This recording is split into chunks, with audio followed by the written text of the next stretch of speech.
Alright, starting the music.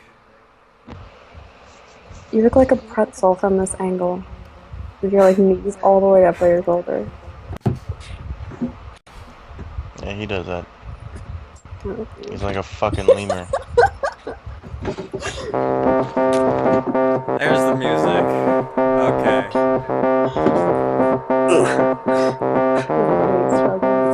I can't do that. My chair's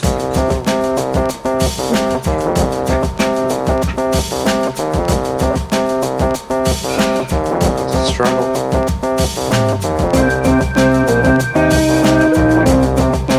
Hello? Hello. Do you want to do video? Or just voice? That's just the music playing right now. We'll be getting started here in a second. Just wanted to know if you're doing video or just voice. There will be video, yeah.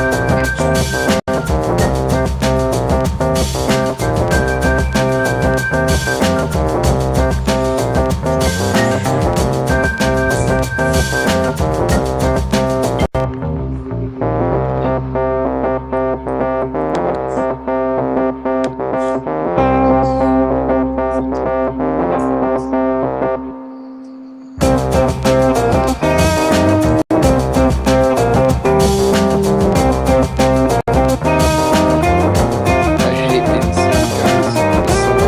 Don't get sick.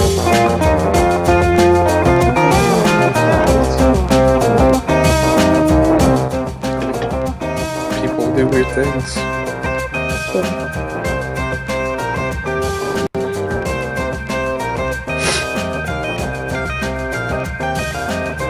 How are we doing on you? We're doing good, we're getting I just realized you're in a different room. there. Alright.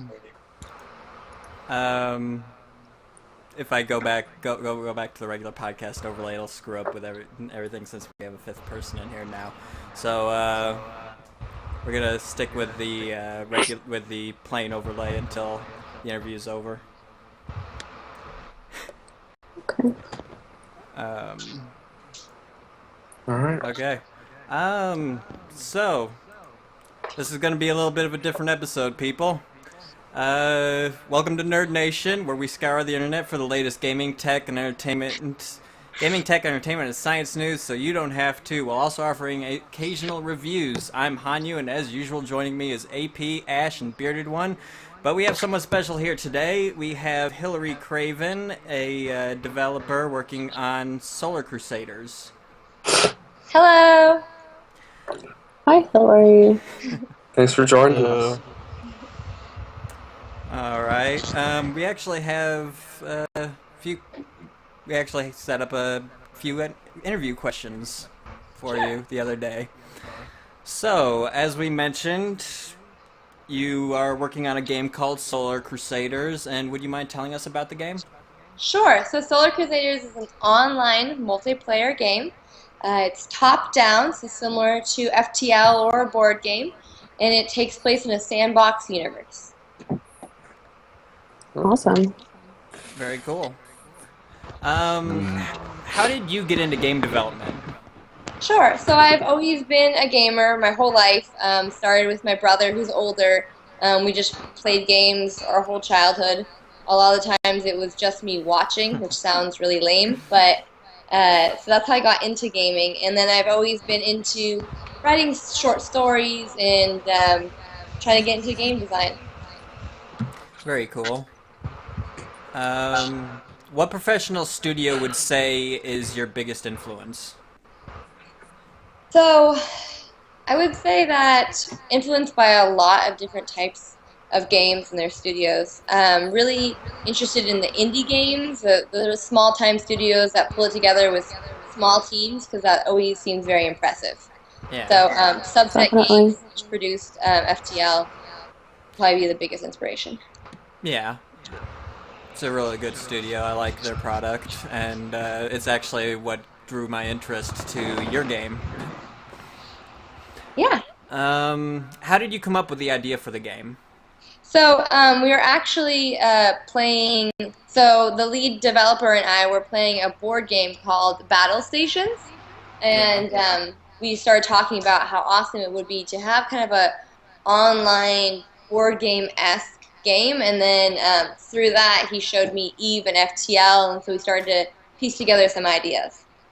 Very cool. Awesome.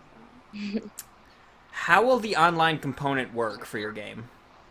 Sure. So it's going to be really awesome because we're working on this AI that is very similar to, I think it's called City Skylines.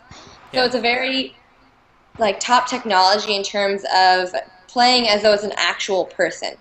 And as more and more players enter or log into the world, the AIs will kind of reduce themselves. And then if you're logged on at like a really weird hour and there's not as many people there, there will be more AI. So the world will always feel populated. That's cool. Is it a persistent online world, or is it like an instanced situation, or how does that work? So it's a persistent online world, but we're going to have instant missions. So therefore, there'll be these mission storylines, and if somebody else does the mission, it doesn't mean that you don't get to do the mission. All So right. it's mission per person kind of a thing. What were your biggest obstacles you had to overcome in development? So the biggest obstacle, which I think we're still working on, is getting the word out there. We're just now starting to go to conferences, but I think it's kind of difficult for the developers. You can make the game, but how do you get people to actually know about it and play the game? So yeah. So we're going to rely a lot on Twitter, and we just went on Steam Greenlight, and so we're hoping Very that cool. will bring us more people. And then we'll be launching a Kickstarter eventually, and hopefully that gets more people's attention.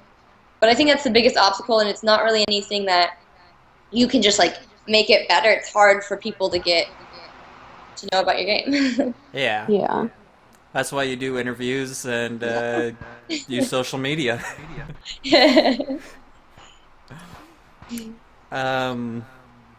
What are your plans for future development after Solar Crusaders, if any, and have you done anything before this?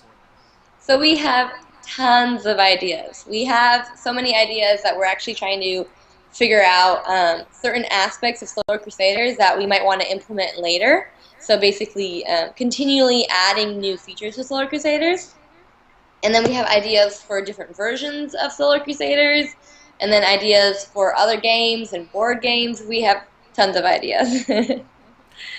Ideas is not the issue, it's more so time.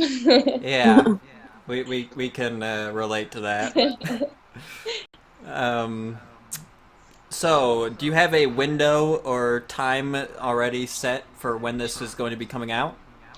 Yeah, so we're aiming for early 2016, ideally January or February, but we'll be releasing the alpha fairly soon, and when we start doing that, we want kind of a long alpha testing phase so that we can actually get good feedback from the testers and figure out if there's features that they want to see. So if that happens and they're like, really excited about adding a different feature, then that might push our timeline a little back. So that's why we're like tentative. That's understandable too, and it's always good to hear about fairly long alpha and beta periods because it lets you work out all the bugs, get feedback, put features in, take features out, and all that other type of stuff. Yeah, exactly. All right, well, I think that'll be about it for the interview. Any other questions from you guys? I think that's about it. Yeah. Well, it was great having you. We hope you'll stick around and watch the rest of the show. Oh, of course. Thank you. Thank you. Thanks for stopping by.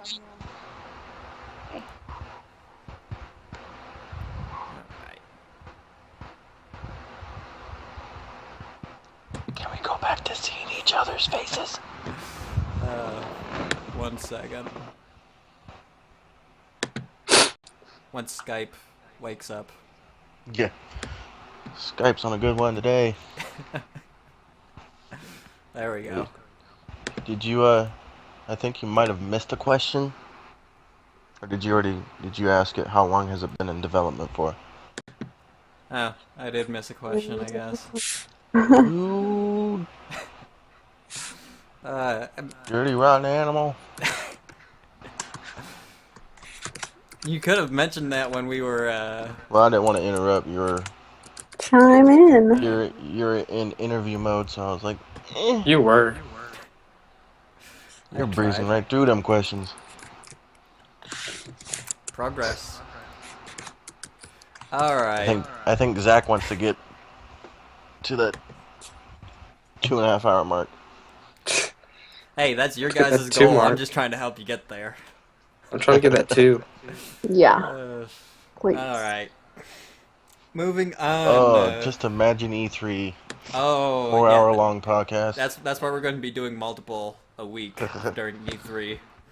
We're probably going to be doing like 2 or 3 podcasts during the week of E3. All right. Interview's over. Great interview. Went really well. Yep. Yay. Now, who covers gaming news? I forget. This is AP's Woohoo! segment. You think he, Woo. Lead us can into it, AP. You think he can make it through without hacking up a lung?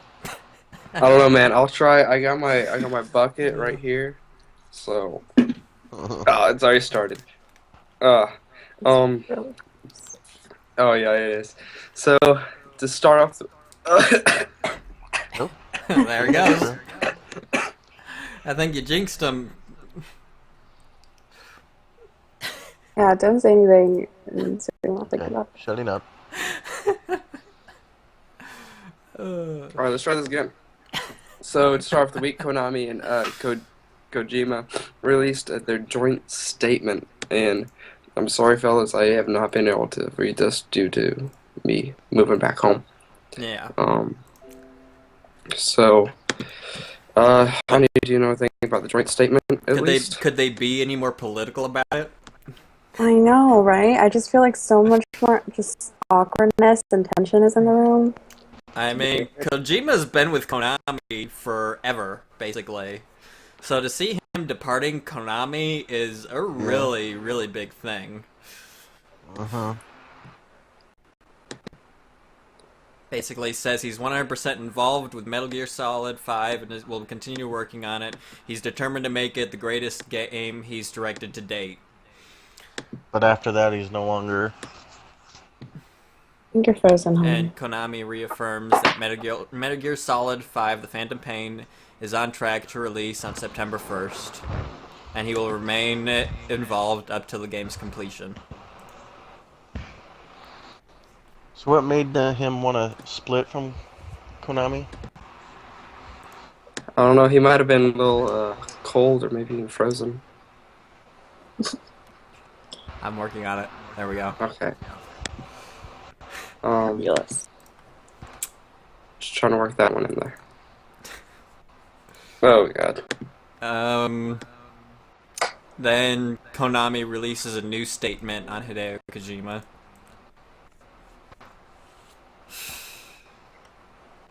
I mean, let's be honest, the whole situation kind of stinks. Yeah. Yeah. Sounds like one of those situations where the developer is kind of getting tired, wants to move on from a franchise, and the developer doesn't really want to let them. Infinity Ward. Yeah. Yeah. In accordance with recent change in production organization of all Konami, Kojima Productions, as well as other internal production companies, has had its name, etc., changed to move into the corporate headquarters work structure. The name and organization has changed, but as before, Metal Gear Solid 5 The Phantom Pain is continuing as a work from director Kojima and the existing team members.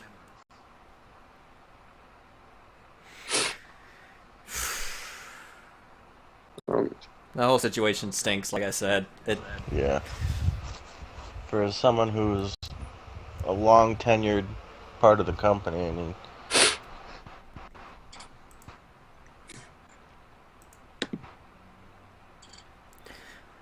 Let's move on. Um, so up next would be Halo 5 uses dedicated servers for all multiplayers, including custom games. That's So pretty cool. yeah, I really like this one. Hopefully, there'll be a lot smoother in use of trafficking and no like migration of hosts or some shit like Oh. that. Yeah. Because that's really what fucked everyone up. Yeah, Yeah. Yeah, definitely. I'm glad for I this. hate migration hosts. Yeah, it always kind of screws everybody up. Yeah.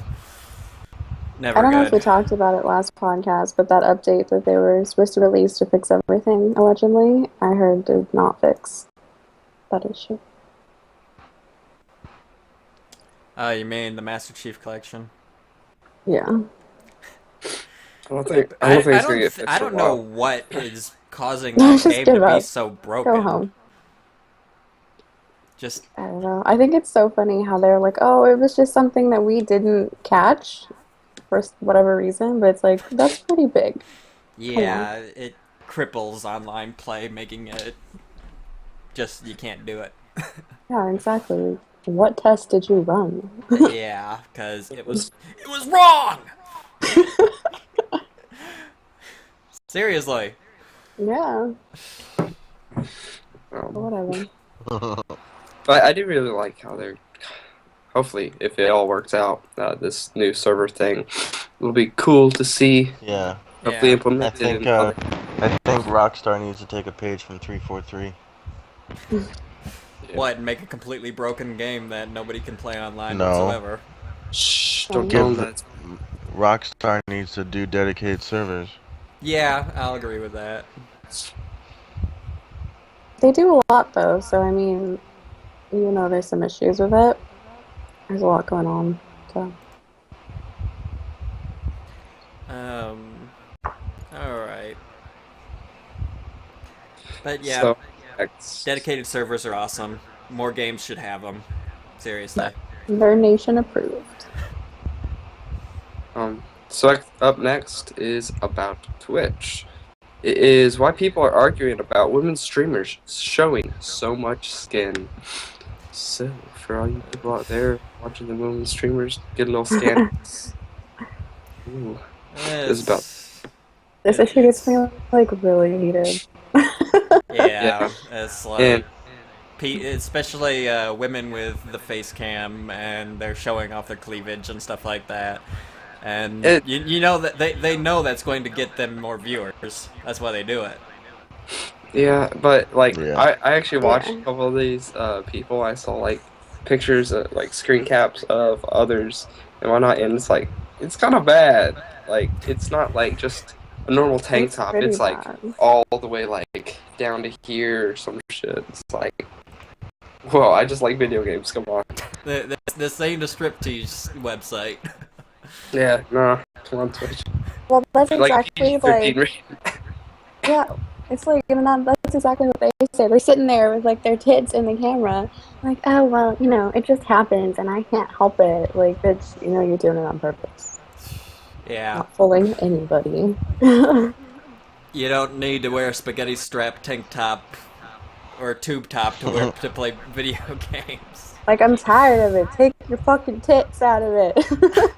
I guess like Put on a we frumpy should- sweater or something every now and then. Well, not even that. I mean, just, like, look normal. Like, stop trying Yeah. I mean, it's like in everyday life. Like, if you go walking down the street wearing something really skimpy, you're going to get looked at a certain way. It's Yeah. the same on cam.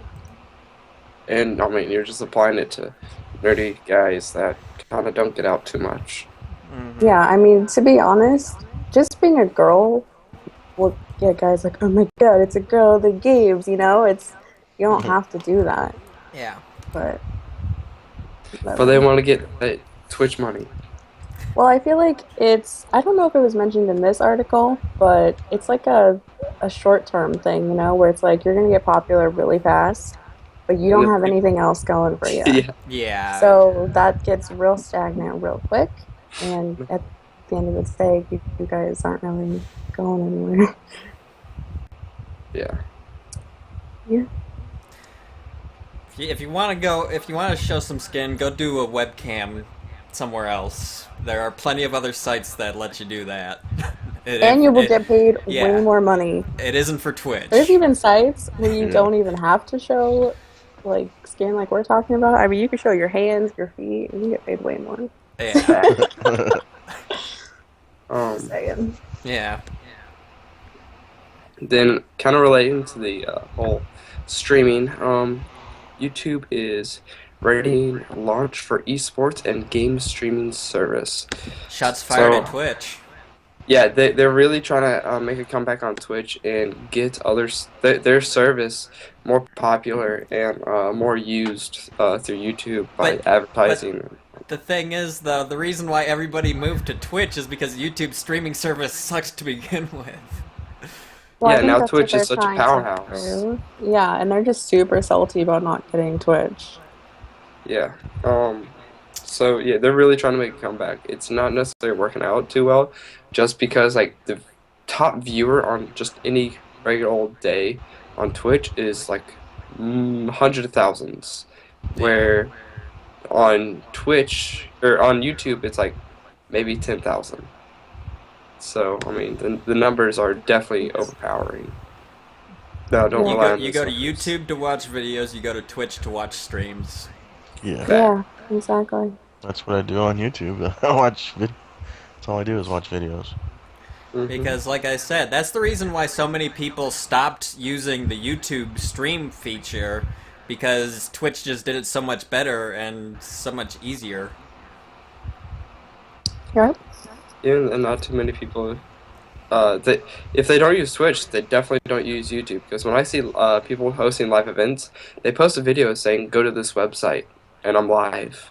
Yeah, that's I what mean- a lot of the Yeah. YouTubers I watch do. They'll post up Yeah. like a They'll- 10-second a long 20 video. yeah 20-second video Mhm. Saying, They tell you to I'm go to a live different now site. on Twitch. Go check out my Twitch. No, I was earlier this week. I was watching Jack Douglas, and he sent out a video saying he was live on like something like Uplay or some shit like that. Ustream? Something like that. I don't know, man.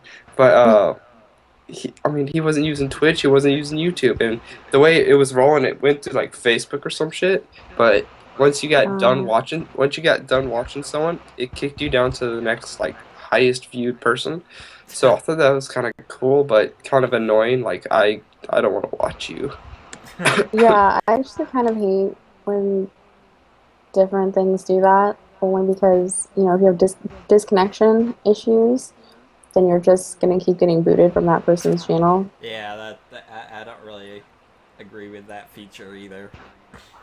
I mean, I can see, like, the positives, but at the same time, it's actually really annoying. Yeah. Give some random person your views.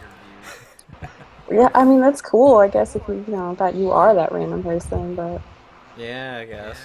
better be doing something really interesting in the first, like, 3 seconds I see you. My camera's frozen again. Or is it? I don't know. I can It doesn't look see frozen on you. Skype. Yeah. You're fine. No, just the video's frozen on the stream. Are you throwing these links up in the chat? I have not, but I will.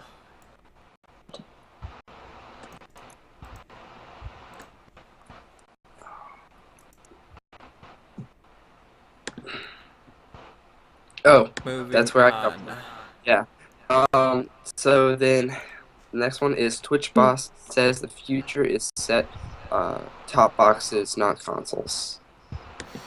This is a little interesting, and I can kind of see where he's coming from, but at the same time, I don't want to buy a console every 2 years. No, and neither do I. Me neither. Just I because can see this point.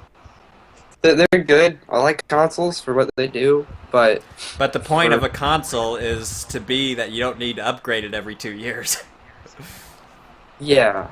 That's the But- point of having a console, is to have a dedicated gaming machine that you don't need to upgrade every 2 years.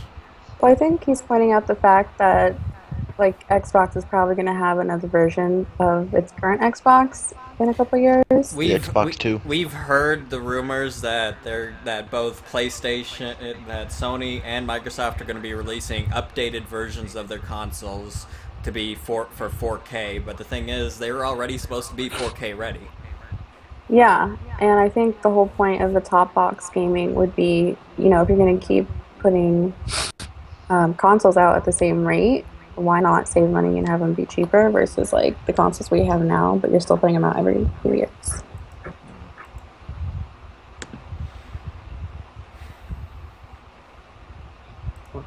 We're getting near the point anyway Yeah, where we'll just be streaming our games anyway. We won't need all the heavy tech that's in the consoles anymore, because then we'll just be streaming it from servers. Cloud gaming. true. That is I kind mean, of a thing.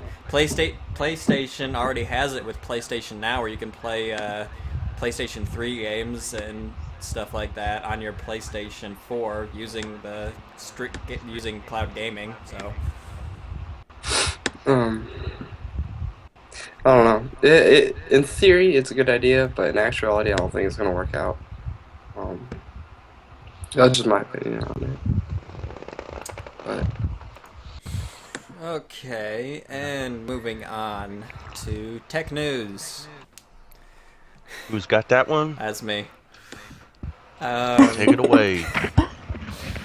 Google wants to change TV advertising forever by making it more like internet advertising. Google How making waves.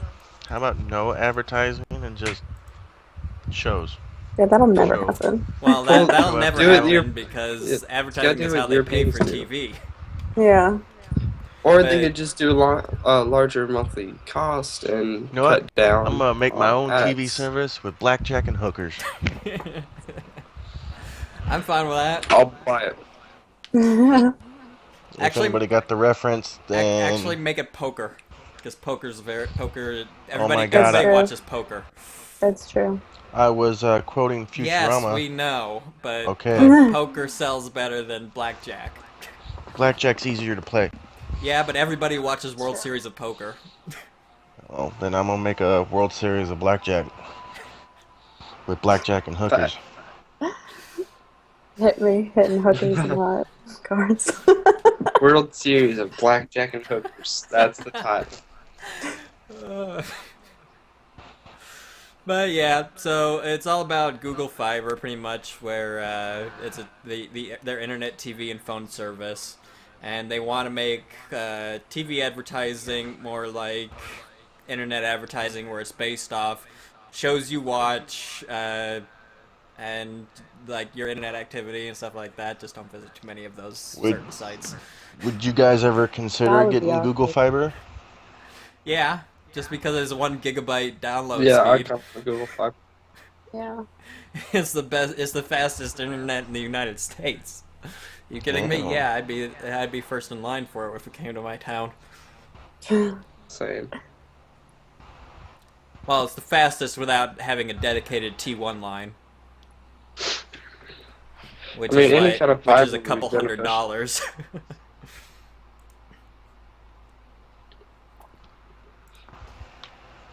Okay.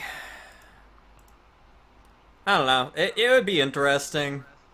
I'd like to see how it would work before I'd be alright with it. Yeah. But Yeah.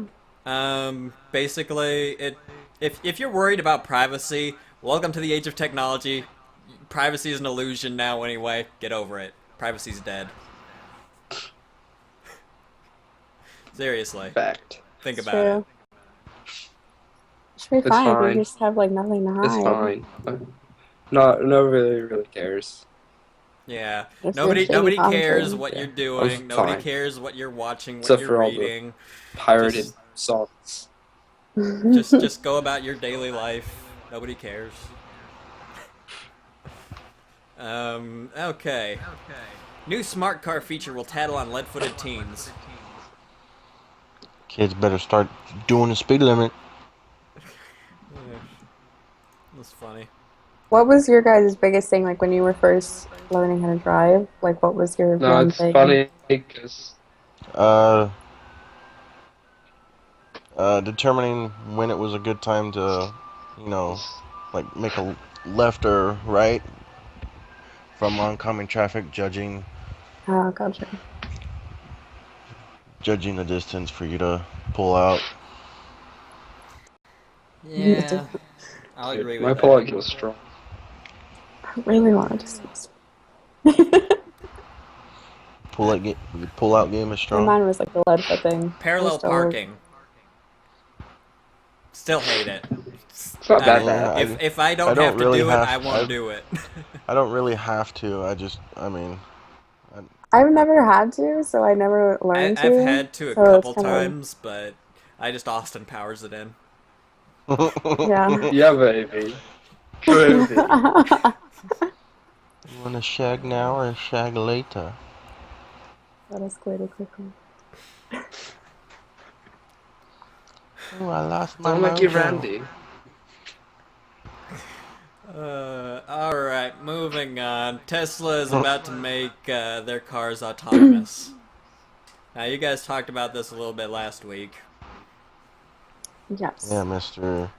I've only been Someone here for already 4 got to this podcasts. for I can't help it if I need to work. We've had people quit and stuff like that. It's been a bitch. Just tell him, hey, I'm not working Fridays.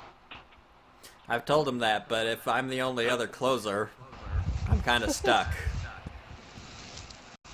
Well, tell them to step up their hiring game.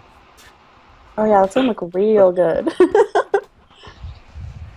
Uh, stop Give me hiring. all probably How have about back there. just to stop hiring flakes? Yeah. You need to be the person that hires people. You So seem this good. Tesla What car, exactly? when they mean autonomous, that means. We're talking self-driving cars. Then what the fuck is a? Oh my god, what's the point of having a car if you're just gonna let it drive by itself? The point of having a car is to get from point A to point B quicker than walking. No, I Yeah, but understand watch what he's it. trying to say. Watch the car glitch out and go off a cliff. Take out a pedestrian. all I'll of pay a more sudden, for your that. car starts playing Grand Theft Auto. Well, I want to know what they mean by they're saying. Oh dear. What? But I want to know what they mean by it's not self-driving all the time. So it's like what is You or when still have is. control over it, like if you need to stop Yeah, quickly. there's still a steering wheel. I mean, it's not like you can't take a hold of the steering wheel. It's like if you don't feel like driving that same route to and from work every day, just tell your car, take me to work. Or It's take called me home. cruise control. You take your foot off the. Well, yeah, but it'll actually steer for you. I mean, when you think about all the technology that we've seen in cars recently about lane keeping control, like it warns you. Yeah. Hold on. I We know lose some AP. people that could definitely need that. Yeah, AP dropped out for a second. We'll get him back here in a moment.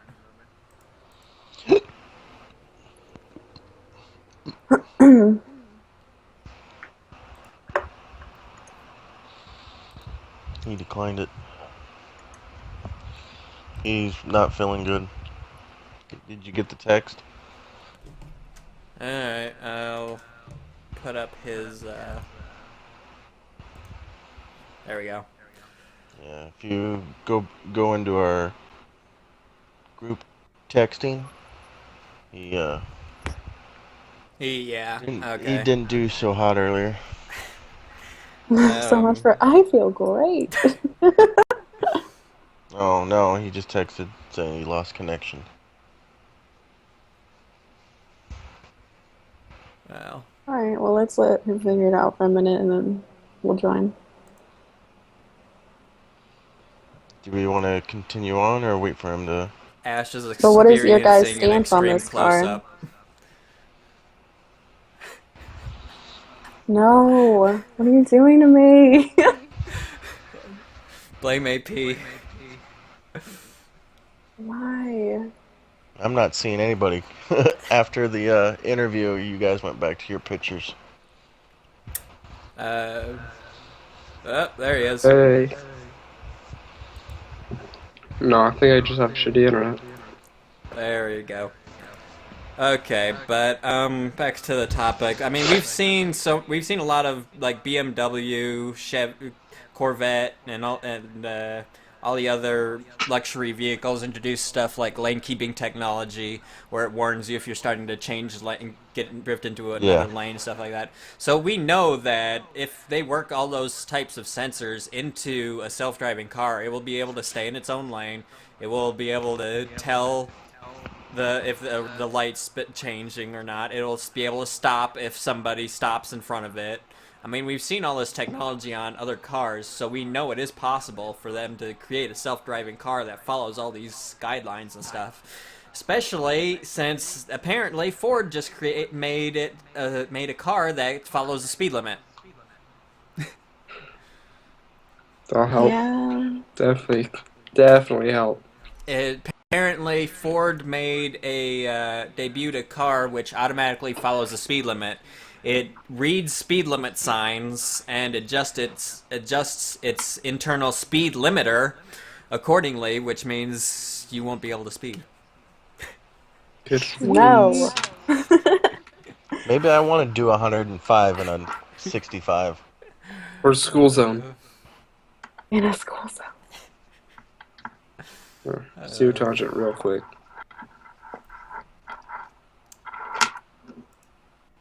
I don't know about 165, but maybe like pushing 60. So, I mean, it is entirely possible for a car to not only drive itself, but keep the speed limit, stay in its own lane, and keep itself from getting into an accident. So, I'm all for it if it's done right. Yeah. And Tesla seems to know what they're doing. So, I feel like Yeah. it'd be a very useful thing to have, like, a feature of cruise control. I feel like it would be. and hey, you know what? No more drunk drivers.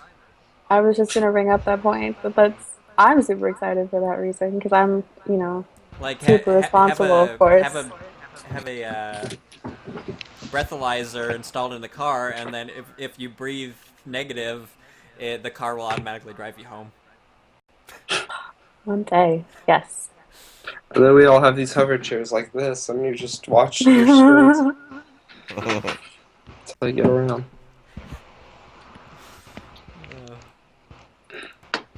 And then there's a little robot called Wally. Wow. Eva. So cute. All right. Chris, we should cosplay. I'll be Wally, you be Eve. Aww. You guys are adorable. Okay, the next one actually strikes a little close to home with a security breach at Twitch. Yeah, fuck that shit. Did y'all change y'all passwords? Yep. Yeah, I kind of Yeah, had to, because had to. that's why my webcam was acting up. That sucks. Yeah, let's leave it off. I think Yeah. I don't have a Twitch. So let's see. What was the official statement? For your protection, we've expired passwords and stream keys and have disconnected accounts from Twitter and YouTube. As a result, you will be prompted to create a new password next time you attempt to log into your Twitch account. Yeah, that happened. And apparently, some credit card information was compromised. My credit card's not linked, thank you. Same here, Yeah, so I don't have an same. issue with that. It's all those turbo people. Turbos, YouTubos.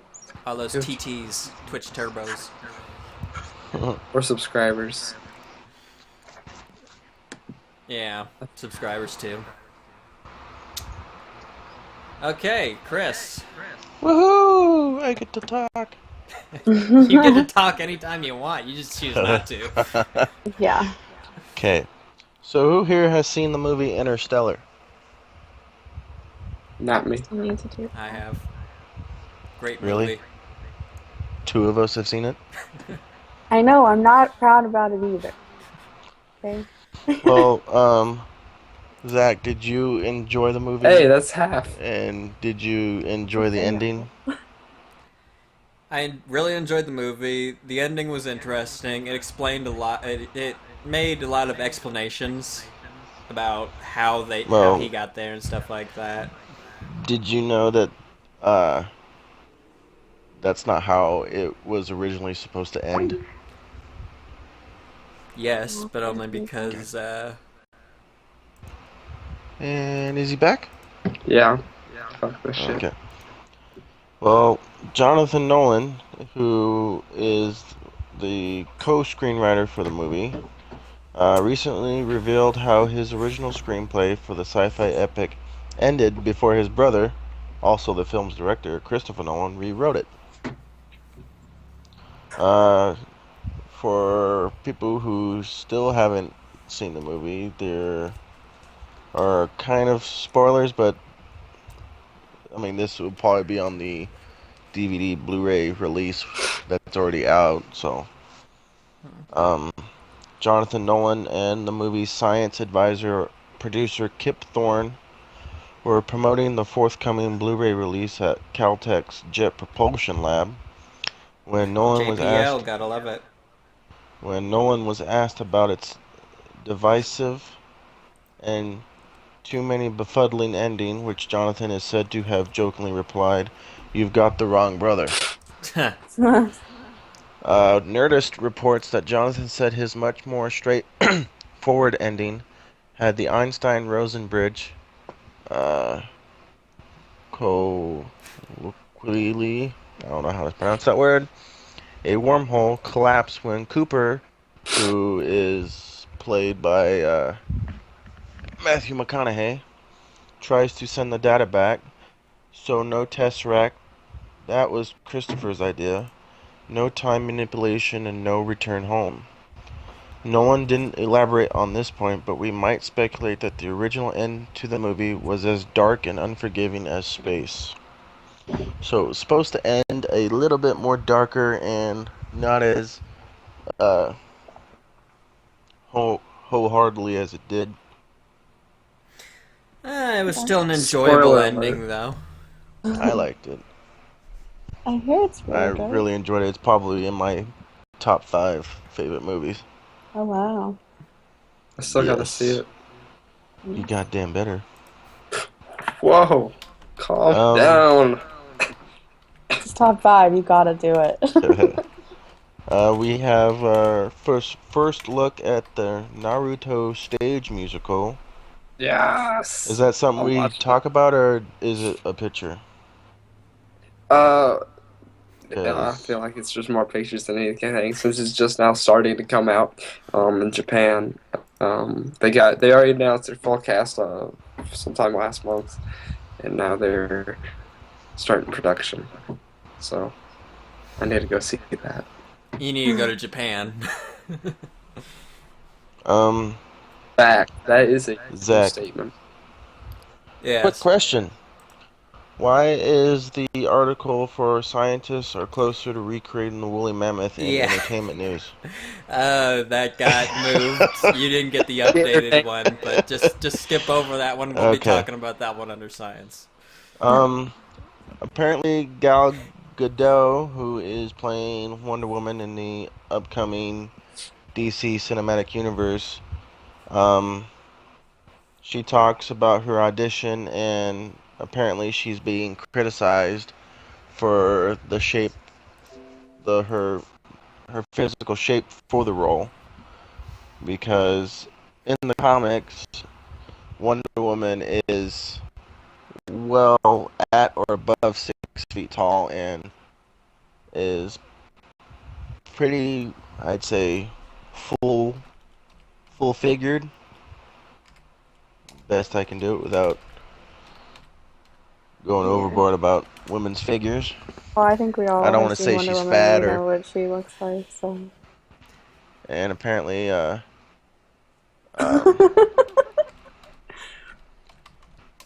she says that, revealed that the music of Beyonce helped her through the audition, and stating that criticism of her appearance hasn't really bothered her. Speaking Look at to her. an Israeli website, Ynet, which we were alerted. Oh, wait, no.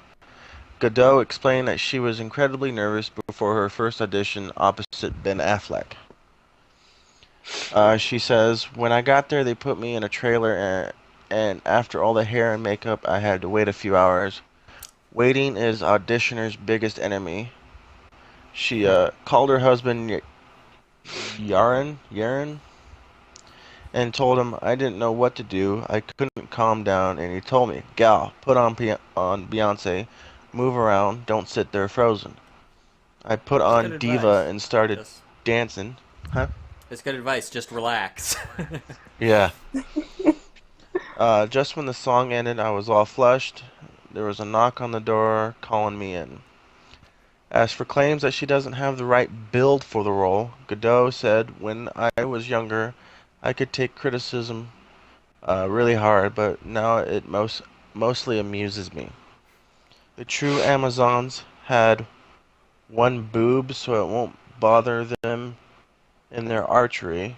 So it's not going to be like real Amazons. We always try to make everyone happy, but we can't. I didn't know Amazons had one boob." Oh, they're talking real Amazons, not DC's Amazons, because I don't think Wonder Oh. Woman only had one boob. Oh, Yeah. I mean, I'm pretty good at counting. I saw two. As for the film's take on the character, Godot revealed she has unbelievable endurance. She is exceptionally strong. She can jump really high and practically fly. She knows tons of martial art styles. She is a strong and serious woman. Uh, DC has the characteristics of Wonder Woman officially at a height of 6 foot and 130 pounds. Damn, she's skinny. what? That's uh, impossible. while Dawn of Justice hits in 2016, and a standalone Wonder Woman will be released in 2017. Yeah. So DC is doing the first female superhero standalone movie. Marvel has not yet done one, but they are when they do Captain Marvel, Which which won't be we'll till bring up in a be little bit. like 5 years from now, or 3 years from now. 5 years from now. What am I talking about? Numbers, man. Skipping over the misplaced article, and Messenger wants to skip all the way down, so I have to go back up. X-Files. X-Files. Where the... Okay. The X-Files is coming back to television. Yay! Sort of. Yay! I never really watched it when I was a kid, so I'm gotta go excited back and about watch it. I I gotta go don't back and remember watch every it all episode, on... but I remember I watching gotta watch it on Netflix. Yeah, It's gotta not watch it on Netflix. Netflix. Yeah. As if we needed any more proof that the 1990s are alive and well, The Wrap is reporting that the X-Files will be coming back to Fox as a 6-episode limited series. So you're only getting 6 episodes. Yeah. While such a landmark show returning in one form or another is almost expected at this point, the big news is that the entire team is on board. David Duchovny will be returning as Agent Fox Mulder, Gillian Anderson as Agent Dana Scully, and creator and executive producer Chris Carter will be overseeing it all. The X-Files originally ran for 9 seasons and spawned 2 theatrical films. Its network run ended in 2002. "I think of it as a 13-year commercial break," Carter said in a statement. "The good news is the world has only gotten that much stranger, a perfect time to tell these 6 stories." Yeah, I'll The agree world with has that. gotten pretty weird. Yeah, I'll agree with that. After a long hiatus from the medium, Carter has tried to work his way back into television over the last few years with mixed results. He created a new show called The After for Amazon, and while the company ordered it to series, the show was subsequently canceled. He's also been working on a new show about Area 51 for AMC, but that has yet to move forward either. Fox previously brought back a beloved franchise under the limited series moniker, essentially a mini season's worth of episodes with 24 Live Another Day. Yeah, they brought back Yeah, the show 24 for 4. bit, yeah. That did quite well for the network, and as Variety points out, it also renewed interest in previous seasons, leading to a lucrative new 24 streaming deal with Amazon. That is no doubt just one of several factors behind the return of the X-Files, but for fans, only one thing matters. Mulder and Scully are back. Yeah. Yeah. And older looking. Hmm. And apparently, am I doing casting news too? Yeah, just start Yes, listing it sir. off. Wes Bentley back for American Horror Story Hotel. He played the two-faced guy in Freak Show. Yeah. American Horror Story Freak Show's Wes Bentley will return as a series regular in the horror anthology's upcoming 5th season, American Horror Story Hotel. Is The that the one with announcement Lady was Gaga? Yeah. Okay. yeah. Yes. The announcement was made on Twitter by series co-creator Ryan Murphy, thrilled to announce Wes Bentley will be a series regular on AHS Hotel. Bentley appeared in Freak Show as the two-faced Edward Mordrake. His other prominent roles include The Hunger Games' Seneca Crane and American Beauty's Ricky Fitz. The cast for American Horror Stories next season now includes Lady Gaga, Bentley, Matt Bomer, and Cheyenne Jackson. We also know season 5 will be the series' first without Jessica Lange. Yeah, She sad. will be missed. Never really watched it. You should. It's a good show. She will be Really definitely good. missed. She's Uh, kind of like the glue yeah. for the series. Yeah. Nymphomaniac star Charlotte Gainsbourg poised to join Independence Day 2. The sequel is slated for a 2016 release. It says she may be joining the cast of director Roland Emmerich's Independence Day 2. That's according to The Hollywood Reporter, which reports Gainsbourg is in talks with Fox to star alongside Liam Hemsworth and Jesse Usher in the ID4 sequel. There are no details on Gainsbourg's potential role at this time. Liam Hemsworth will have a leading role in the film, while Usher will play Will Smith's character's son. Smith himself won't be returning for the film, however, Jeff Goldblum will reprise his role as David Levinson. Independence Day 2 is expected to hit theaters June 24th, 2016. So next year. Yeah, next year. Yes. Year I'll and watch it. 3 months. Okay. Oscar Isaac will be back for Star Wars Episode 8, lobbied for X-Men Apocalypse role. We already know that Oscar Isaac is set to appear in Star Wars The Force Awakens, but the actor recently revealed that he'll also be in Star Wars Episode 8. Speaking with MoviePhone, what? MoviePhone still in existence? Apparently, that's still a thing. Yeah. Hello and welcome to MoviePhone. For times Yeah. and places, please press 1 now. The actor confirmed that he was very excited to work with Rian Johnson, who's writing and directing Episode 8, but that he has yet to talk with the filmmaker. This likely means that Isaac's character, Poe Dameron, will survive the events of The Force Awakens.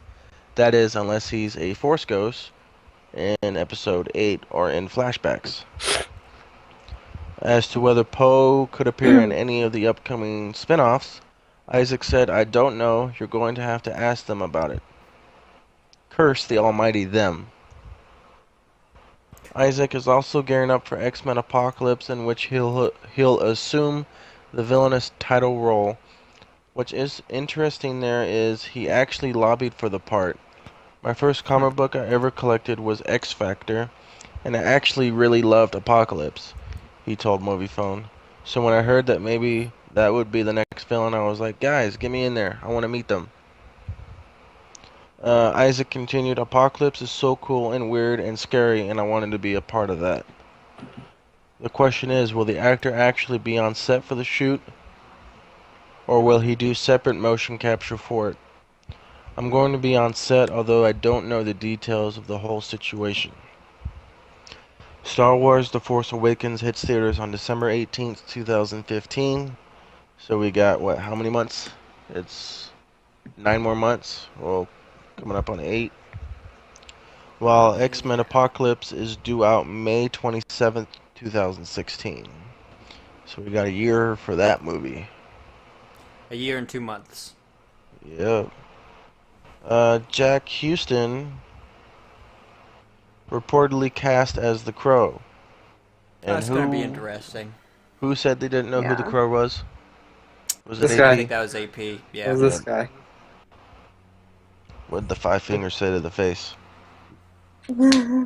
Slap. Who's the Crow? Jack Houston, Boardwalk Empire, will star in director Corin Hardy's reboot of The Crow. Previous reports indicated Houston was being eyed for the lead role, and now his casting has been confirmed. According to Variety, Houston is officially on board as the Crow protagonist, Eric Draven. The Crow is based on James O'Barr's graphic novel of the same name. The story follows Eric Draven, played by Houston, a murdered man who comes back for revenge. The Crow was first adapted to film in 1994, in which the late Brandon Lee, son of Bruce Lee, starred as Draven. The reboot is expected to begin filming in the coming months. In related news, The Crow creator James O'Barr says Downtown Abbey actress Jessica Brown Findlay has been cast as Draven's girlfriend Shelley. Did you Yeah, say that'd the be Crow interesting. creator or co-creator? The Crow creator. Okay. Crow. Sounds similar. An update to the article. Houston has now confirmed the casting via Twitter. He tweeted, "I'm humbled and honored to play Eric Draven. Hashtag The Crow will take flight. Hashtag Relativity Media." And then he puts a link in for the Twitter. Sweet. Moving on. It's just another Preacher- one that I hope that they do well. Yeah. A lot of people I've noticed, people who have seen like the original movies, they hate seeing movies get rebooted because they think it's gonna ruin the movie franchise. But it's like, hit or how do Yeah, you? well, I can see Yeah, that. It's but it's happened like- so many times. You have so much technology to where you can make the movies somewhat better by, you know. Yeah, but acting was better back when technology wasn't such a mainstay. Yeah, to where we didn't have to rely on CGI and Yeah. all that. So while the technology's gotten better, a lot of the acting's gotten worse. That's not to say there aren't still really good actors out there, though. Oh, yeah. They No, just there's keep tons getting of good fewer and actors out there. fewer. Yeah. And older. Yeah. Preacher pilot reportedly cast Joseph Gilgun as Cassidy. I do not know who or what Preacher is. Neither do I. Me neither. Wasn't that one show that they did a movie on not too long ago? Or was that Priest? Don't I know. feel like it was Preacher, because I've never even heard of a show called Priest. Well, it was a I'm movie, gonna- and it was based off some comic book. Oh, I think that was. AMC's Preacher pilot has reportedly cast British actor Joseph Gilgun, Misfits, Lockout, This Is England, as the Irish vampire Cassidy. No, it was Preacher then, because it was a movie about a priest or whatever that hunted vampires or something like that. Okay. According to Deadline, Gilgun has joined the upcoming pilot for the television adaptation of Garth Ennis and Steve Dillon's Vertigo comic series developed by Seth Rogen and Evan Goldberg. And people who know who Seth Rogen is. Yes. I hope. Okay. Preacher follows Jesse Custer, a conflicted preacher in a small Texas town who merges with a powerful creature that has escaped from heaven as he embarks on a journey to find God with his ex-girlfriend Tulip, played by Ruth Negga. And say, Gotta specify that. yeah, it's spelled Negga. What's up, Nega? Whoa, Whoa. whoa. Keep it. Tone it down a notch. And Cassidy, played by Gilgun. Okay, I'm Cassidy is sorry, Miss Nega. still sounds. Stuff like that. Save that laugh though. Cassidy is described as the most wild ass bestest bro you'd ever want to meet, who's up for anything and has opinions on everything from religion to politics to pop culture to theories on why people are better able to tolerate the odor of their own flatulence. Gilgun joins the already cast Ian Coletti, who will play Arseface. What? Nice. Okay. Dominic Cooper, known for his roles as Marvel's Howard Stark, is currently in talks to star as Jesse Custer. Arseface. Matt Smith up for the lead in Fantastic Beasts and Where to Find Them. So the Doctor meets Harry Potter. Pretty much. Former Doctor Who star Matt Smith has reportedly expressed interest in playing the lead in the upcoming Harry Potter spin-off. According to The Sun via MTV News, the British actor best known as the 11th Doctor in BBC's Doctor Who series has been tipped for the role of Newt Scamander in the Magizoologist Hold on, I in gotta see J.K. this. Magizoologist in J.K. Rowling's screen adaptation of Fantastic Beasts and Where to Find Them. Additionally, Irish Examiner reports that Smith is said to be the favorite to play the part. Magizoologist. Big word. Yeah, it's a big word.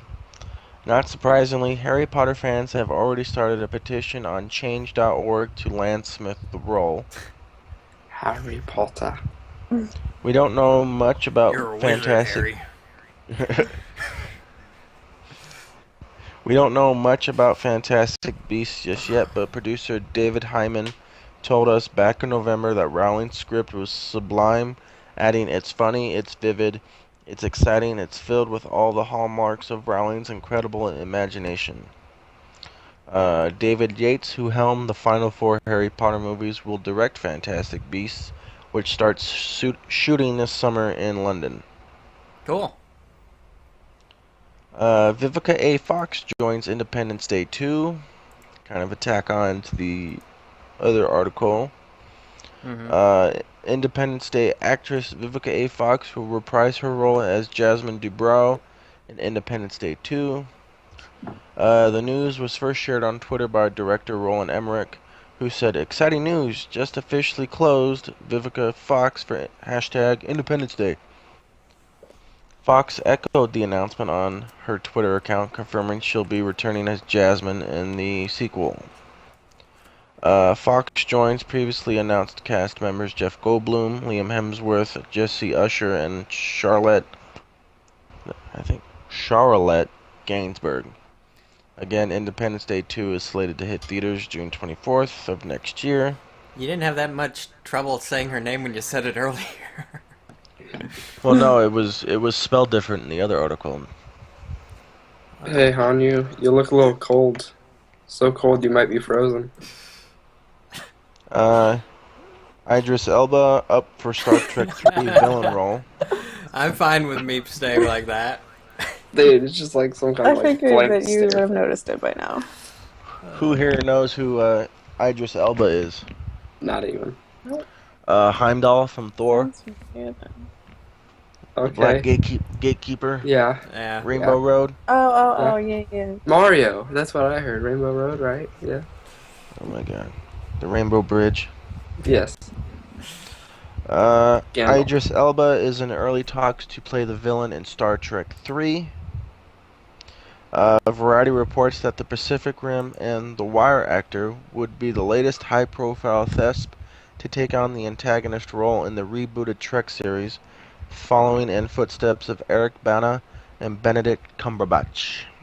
Oh. I love that name. Benedict.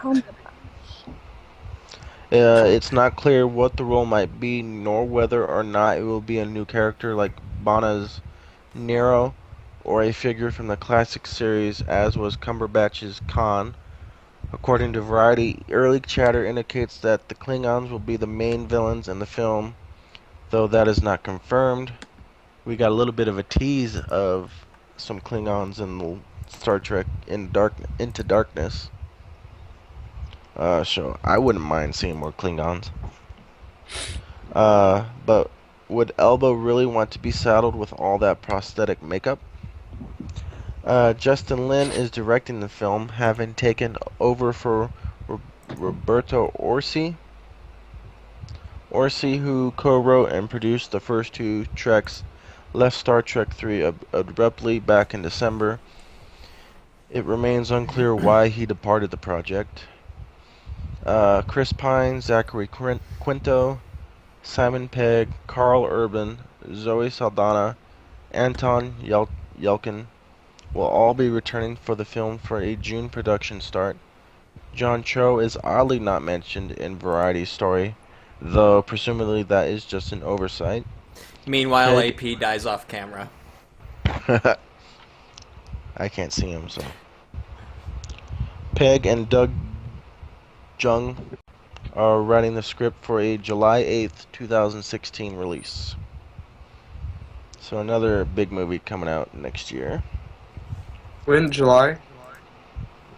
Question. Hmm?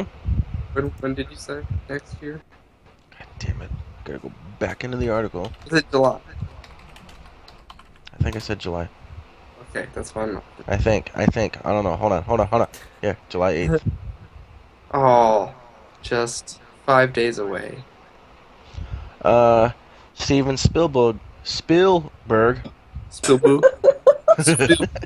Come on, he's one of your favorite directors. At least say his name right. Hey, I was This is- reading too fast. Spielberg. Spielberg will direct the Ready Player One movie. I'm actually excited for that. I've never seen. Ready Player Based on the- One is a, I think it's a biography or something like that, or... Can you say that? Oscar winner and self-proclaimed video gamer Steven Spielberg will direct the big screen version of Ready Player One for Warner Bros. And Village Roadshow. According to Deadline, Ready Player One is expected to be Spielberg's next movie after the BFG. Screenwriter Zach Penn, X-Men: The Last Stand, Marvel's The Avengers, adapted Ernest Cline's bestseller.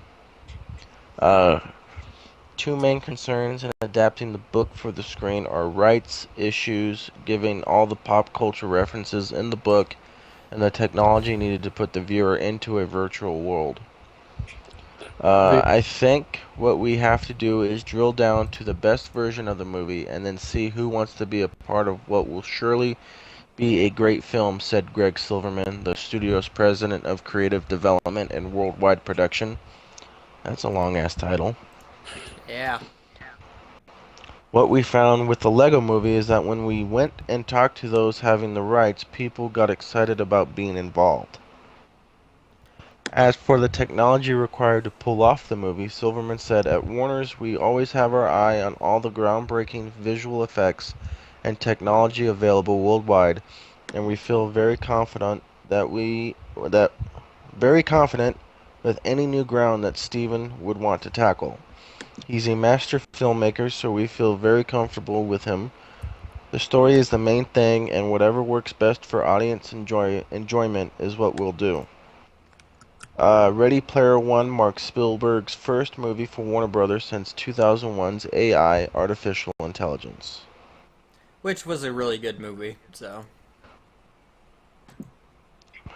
Never seen it. Yeah, me neither. Oh my, really? Blasphemers. Who just did the fucking hashtag? Keep Spielberg? going. Just keep talking. Oh my god, I just seen it pop up. Wait, what? Someone is doing a hashtag of me screwing up Spielberg's last name.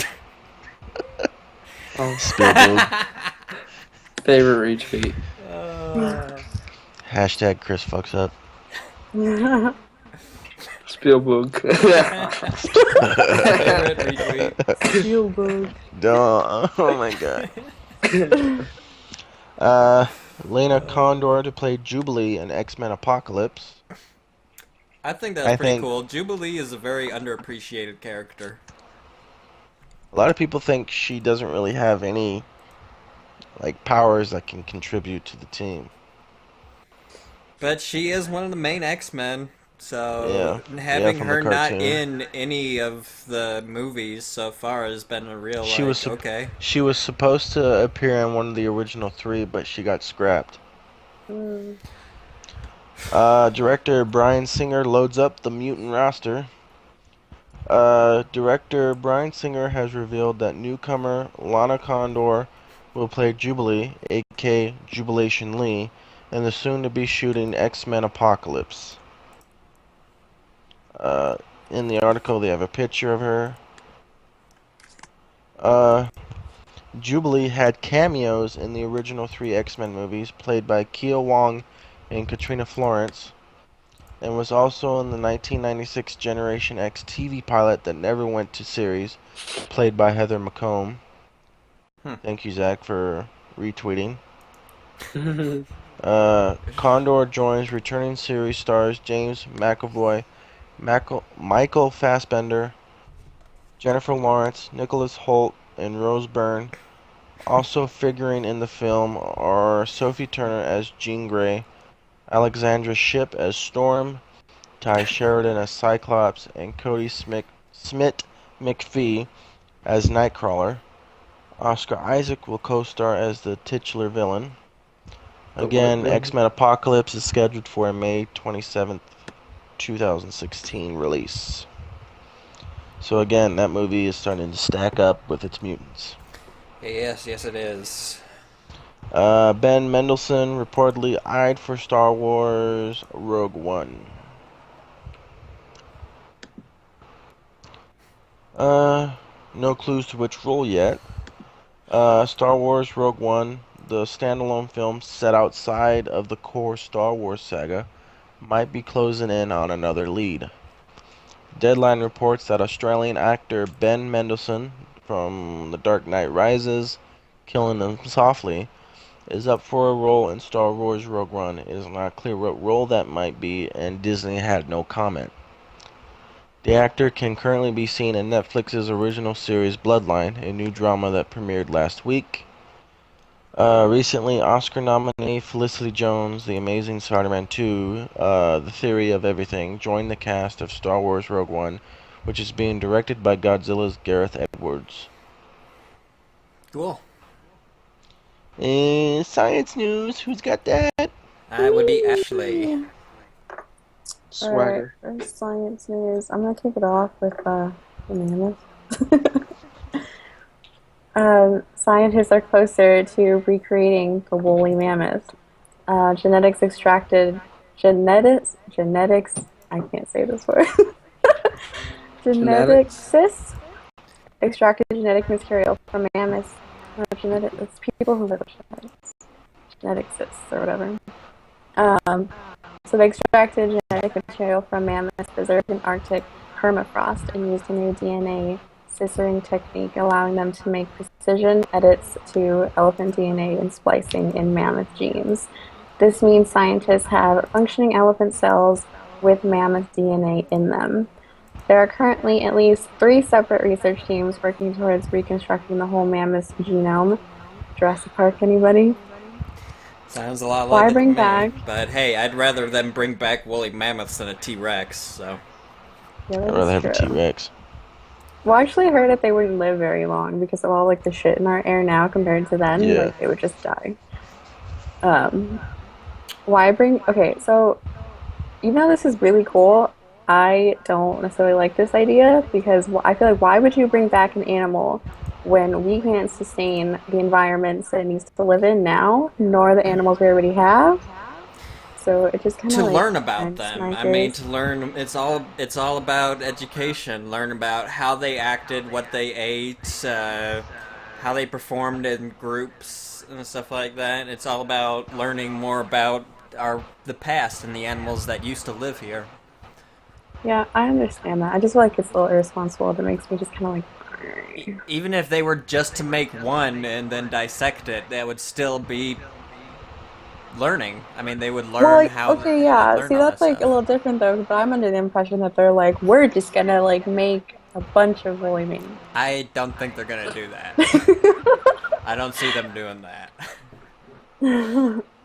Yeah, nah, no. I feel like they're just gonna do just a one and done type deal. Maybe two, just to see if they can get them to breed. Yeah, and then those two breed, and more start breeding, and then we got a fucking woolly of a Well, situation. yeah, but then where would we put them? Because they need a cold environment. Maybe we'll have woolly mammoths roaming Siberia someday. Who knows? Put it with polar bears. All the polar bears are even moving, so there's not enough ice, which we'll Exactly. talk about. Move them to Siberia too. I guess. So it's always cold in Siberia. Look, yeah. Well, the only problem is they need sea ice to hunt. So, but mammoths don't. Mammoths live on land, so the mammoths can have Siberia and the polar bears can have the North Pole. Well, since we're already talking about location, I'm gonna skip to the ice article. Um, so the National Snow and Ice Data Center has just released the results of its latest analysis of the Arctic sea ice. And no surprise, it's not good. The maximum extent of the Arctic sea ice is the smallest it's been in 4 decades. In fact, ice conditions have been below average almost everywhere on Earth, not just the Arctic. So I think there's only two places, Siberia was one of them, where it wasn't affected, but everywhere else, it's pretty bad. Yeah. So again, don't, don't do the woolly mammoth thing. We have nowhere to put them. Actually be interested to see if they would be able to breed and stuff like that. I think it'd be really difficult because, I mean, there's just their DNA. Well, maybe, I don't know. It's hard to really say, I guess, because the elephant DNA would have stuff that I would mean, they'd be combat. able to have the they. It's kind of like if they would be modifying a baby elephant inside the womb to develop the same traits as a mammoth. It would have the. I mean, it wouldn't have to worry about the environment because it would still be a modified baby of an existing creature, so they would already be used to our current environment, but it would have the traits and such of a mammoth. Yeah. Like longer tusks, larger overall mass, because let's be honest, mammoths were like twice the size of a normal elephant, Yeah, I they're want to see this huge. thing. and obviously covered in hair, fur, whatever you want to call it. I, f- I feel like it'd be hair. Actually, I think elephants do have hair. It's not considered fur. 1 point for me. What would be like the difference between hair and fur? Like, where do you draw the line? Like, what's I don't know. Some dogs even have hair instead of fur, so Yeah. you'd probably have to ask a biologist, Or a scientist. which would be or would a it be like a biologist. zoologist? Isn't that like animals? Well, it's still biology. Yeah, but Um, more specifics. Like, I study biology, but I don't fucking know the difference.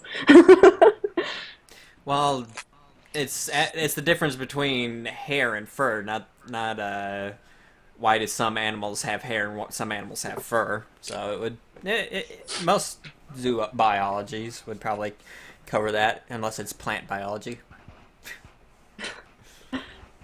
then they don't have fur. or marine biology. Well, actually, no, marine biology Maybe, would work yeah, too, but yeah.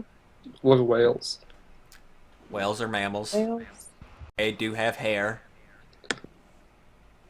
They just don't have very. You can't see it. It's very fine, Little very small. fuzzies. Yeah.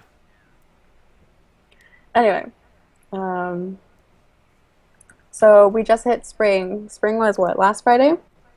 Yeah, fuck allergies. Um, Yeah, both of you are kind of getting hit by this. Yeah.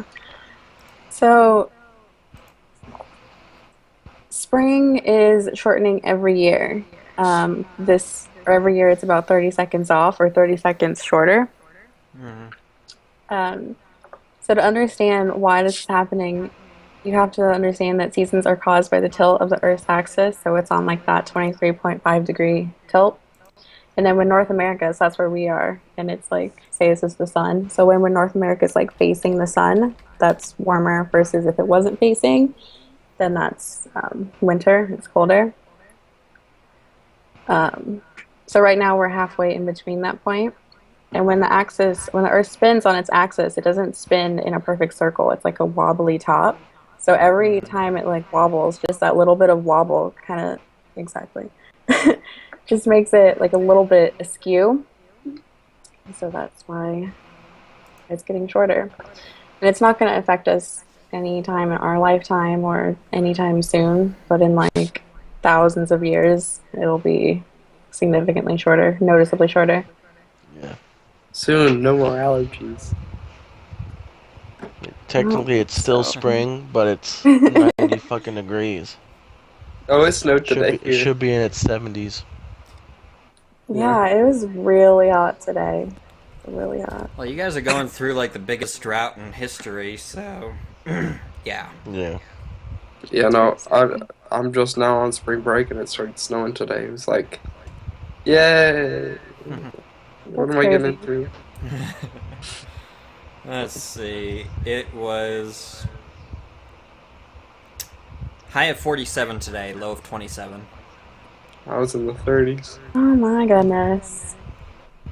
That sounds fantastic compared to here. It's so hot. Can't deal with that. I'm really bad in the heat. It's talking about all this heat. Let's cool it down a little bit. Emphasis on a little bit. Oh, we already covered that article. Just kidding. Eh, Miniature that's what black happens holes. when you go off track. Yeah, well, I decided that we should Well, just keep it JK. because we were already there. But anyway, so miniature black holes can prove parallel universes, claim scientists. So this article, it's a mouthful and it's pretty trippy. I like it. I've always been a supporter of the multiverse. Multiverse Yeah, supporters. definitely. And it's a crazy thought. Like, I don't even know what to think. It's mind blowing. I want to meet another me. That'd be like twice as fun. But I feel like the repercussions of that would probably something really crazy would happen. Like, I don't Yeah. know. It'd be an evil supervillain. We'd all have to team up and defeat him. So then would that mean that I'd be everyone's down. opposite is a supervillain of them? Or what if No. we're the No, supervillain? not really. Have any of you guys seen Fringe? No. Go watch Fringe. Go watch Hitman Reborn. How about that? How about no? Why not? Huh? Because Why? because reasons. Reasons does not count. Anyway, Yeah, while we're on the topic, how about the 9 weirdest implications of the many worlds? The what? 9 weirdest implications of the many worlds interpretation. the many worlds is what's normally thought as like the multi-universe. The multiverse. Yes. Yes. Number 1 why is not? we live in a multiverse of gargantuan proportions. It's often taken for granted by cosmologists, not cosmetologists, Cosmetologist. Oh. Cosmetics. that the world we observe is the only one, hence the uni in universe. Ruminations of multiverse were once considered scientific heresy, but it's looking more and more likely that it's true. Instead, the suggestion that there exists a multiplicity of universes has posited by has been what? English Great. has been posited by a number of credible scientists and metaphysicians. Uh, whether they be classical cosmologists, anthropic reasoners, or those who dabble in quantum arts. Someone else take over. Number 2, Ashley. Let me scroll there. Hold on. Okay, the single narrative of your life is an illusion. The MWI also upsets our notion of individuality. See, I'm not We the all only one. We all experience our lives as a coherent and discrete journey through what appears to be space and time. In reality, however, the self is an exponentially expanding set of instances that are branching off from moment to moment. As a result, we should not think of ourselves as individuals, but rather multiplicities. The reason for this illusion is that multiple experiences cannot be observed, so we're left with the impression that we're just a single person. Now, this is not to suggest that our experiences of reality are not somehow real or genuine. They are. We just have to acknowledge via the MWI that our lives are not exactly as they appear to be. Ooh. AP, number 3. Bro, you can't do that to me, man. My I like this internet's is lagging class. so bad. He's like that one kid that's like, dude, I don't know where we are. It's like, It's like when the teacher calls just on you and call. you have no idea where you're at. Yeah. oh no, I know where we're at, but my internet's lagging so bad. Like, if I just open the browser, it will just start going robot, and I can't hear. anything. There are countless versions of you, which leads us nicely to the next point. If the MWI is true, then there must be a near infinite number of versions of you, each of them experiencing the world as individuals, separate, oblivious to each other. Consequently, the sheer volume of alternate life paths has to be staggeringly large. Since birth, you, or what you think is you, have been branching off into different worlds with each passing superposition. The complete set of you is like a massive root system that's growing exponentially, with each root representing a new timeline. Because the MWI implies constant variability based upon probabilities, each new instance of you should be distinct, observing a world in which an alternate outcome has transpired. Subsequently, there are versions of you who are still with former romantic partners. Oh dear me, in my other universe. Many of your alternate selves are happier and more successful than you are, and vice versa. Wow. That makes me wonder, which one am I? You're the successful one. Ouch. Oh my There God. should also be versions of you who have already died or who have experienced the death of a loved one still alive in your current world. There may even be evil versions of you. EP. The possibilities are practically endless, so long as the basics of physics haven't been violated. And there may be universes where you don't even exist because your parents were killed or your parents never existed or God. I'll take offense to that. Okay, No one's saying just like, saying. chill out. There might be other universes where none of us exist. Because That's who a knows? sad- Maybe Russia launched nukes in one of the universes and there is no world left. If That beard scratch. Yeah, right? he's calling his people. Come to me. All the beards come. Just You still have free will. Given that all possible decisions will be made by different versions of you, the MWI makes it difficult to reconcile the issue of free will. If all options of a choice are selected in alternate worlds, then why go through all the trouble of weighing all the evidence before choosing? The collective fate of our totality, it would seem, has already been determined. But as MWI expert Michael Clive Price points out, while all decisions are realized, some are realized more often than others. In other words, each branch of a decision has its own weight that's enforcing the usual laws of quantum statistics. Also, the MWI would imply certain indeterminism into existence, albeit in an unintuitive way. Whether we ask ourselves, could I have chosen a different course of action? The MWI would strongly imply that the answer is most definitely yes. What's more, not only could you have chosen a different course of action, an alternate version of you actually did. As for why you chose differently and why you fared a certain way on a test or sporting event, it all boils down to how the quantum events affected objects at the certain classical scale, including the cogitations of your brain. Yeah. There must be some very strange worlds out there. The Oh, most MWI certainly. What? I said, oh, most certainly. Oh. What? The MWI necessarily leads to some very bizarre possibilities. Again, all branching off points are possible so long as they're probable and don't violate the laws of physics.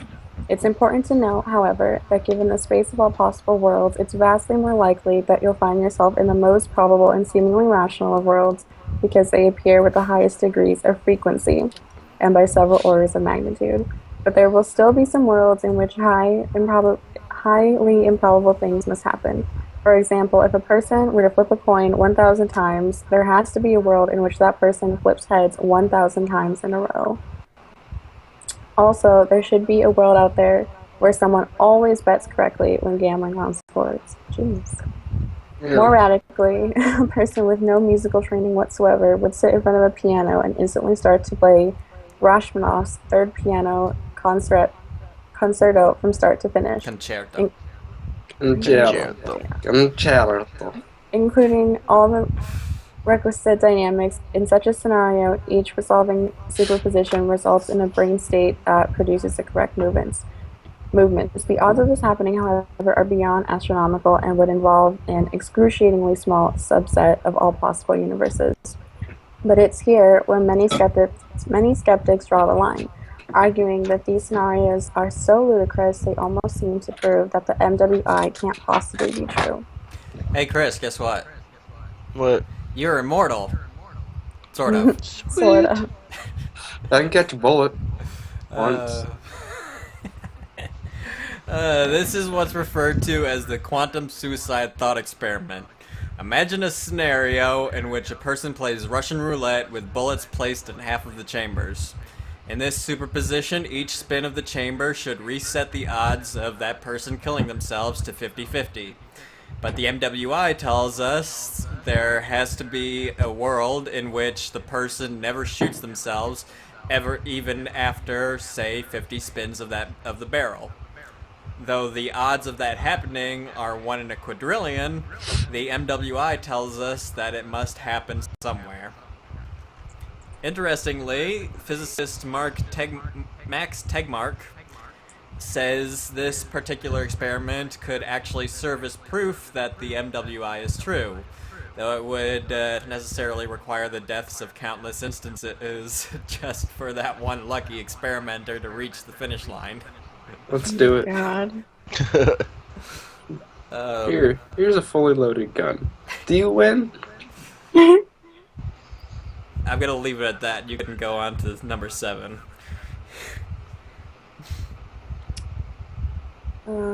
Communication between parallel worlds may be possible. Back in 1995, quantum physicist Rainer Plaga proposed an experimental test of the MWI, in which he described a procedure for the interworld exchange of information and energy, i.e., weak coupling. By using standard quantum optical equipment, a single ion could be isolated from its environment in an ion trap. The quantum mechanical measurement would then be made with 2 separate outcomes performed on another system, resulting in the creation of 2 parallel worlds.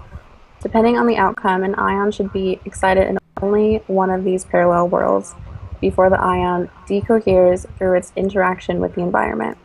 Plaga argues that we should be able to detect this excitation in other parallel world, which would subsequently provide evidence for the MWI, and a potential way to send the low bandwidth information to a parallel reality.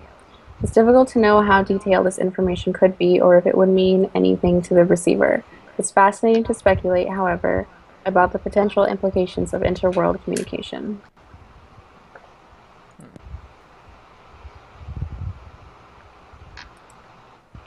If a person were to go back in time, they would merely set off an entirely new web of timelines. Subsequently, the MWI suggests paradoxes like going back in time to kill your grandfather are nothing to worry about. Yeah. And number 9, everything has already happened and will happen again. The funny thing about the complete set of infinitely variable worlds is that everything has already happened. Not only that, everything that has already been done will happen again in an infinite number of times. So, like Bill Murray in Groundhog Day, the current day will be experienced by yourself over and over and over and over and over and over and over and over and over and over and over and over and over and over again. Where we say That's a lot of yep. overs.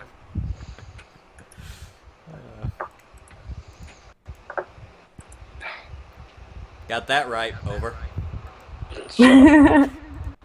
Respawn in 5, 4, 3, 2, 1. Over. Shut up. Over. I'm gonna have you bent. Over. Moving on to uncategorized news. So apparently, two fairly controversial YouTubers have joined the list of the 30 most influential internet people. PewDiePie and Anita's Sarkeesian. Sarkeesian. Who's the second one? I've never heard of him. She's some feminist, I believe, or something. I'm not sure. Oh. I've never heard of her either before this article, so. PewDiePie. Yeah. I heard the name, but PewDiePie! I couldn't tell you what she does.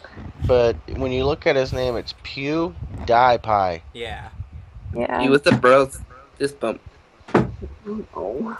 Yeah. I have no idea why he even made the list. I mean, yes, he is the top subscribed channel ever on YouTube, but Fact. he does gaming, right? He does Let's Plays and all Yes. that stuff. But at the same time, just last year, when the Game Awards asked for the community to vote on who they considered the most influential gaming YouTuber was, they chose Total Biscuit, the cynical Brit. Which, honestly, I prefer way more than PewDiePie. Sorry, PewDiePie. Yes, we know your maker. Sorry.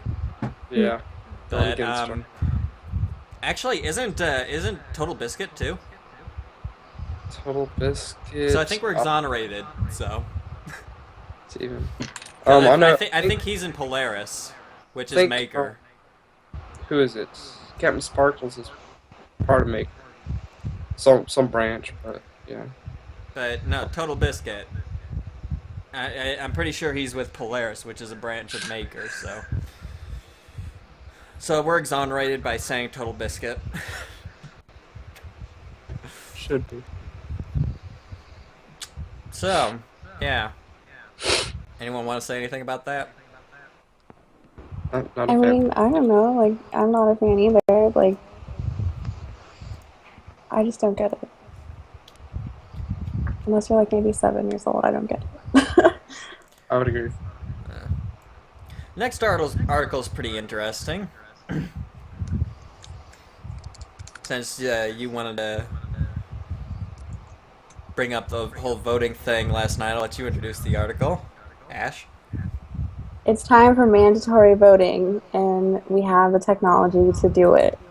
So, yeah, we were starting. I don't even know how we got on the topic. We're talking about voting. I think it was another article. And we were talking about, like, one of the politicians or whatever. Oh, that's right. Yeah, and basically, our voting system here in the United States is really outdated and just inconvenient. So if they were to make it, say, online, just way easier and way more accessible to people, personally, I would do it because, I mean, I'm not probably gonna. But there's just too much. Like, there's too much jumbled in it. It's not just like you have two choices, choose this, choose that. There's like way too many things. It's way too Hell much with that. They need to jumble. simplify the voting process, make it easier and a little bit more interesting. So Instead not of even like, even if they just made it like stop bringing, I don't know, like can I we almost just, want to say stop bringing like politics into politics, but it doesn't make any sense. can we like just stop the It's just the way that they mudslinging? word stuff to where something seems favorable. How Yeah, about just like let's make it black and white. Like yeah, you want this, you want this. Like just stop. It's honestly, too no much. politician would ever get elected if they just told the truth. Because they're Well, like, yeah, I'm gonna say this, and then I'm going to screw you over twice just so that I can please my corporate sponsor. well, I understand that, but for example, okay, like presidents aside, say you're voting on propositions or whatever. Like just the way It's that the they're same thing. worded, They're corporate sponsors. Like the if so, certain if wording or yeah, setup seems more favorable to certain people, and it's just like they're people don't even know what they're voting for half the time. They're that just is true. marking.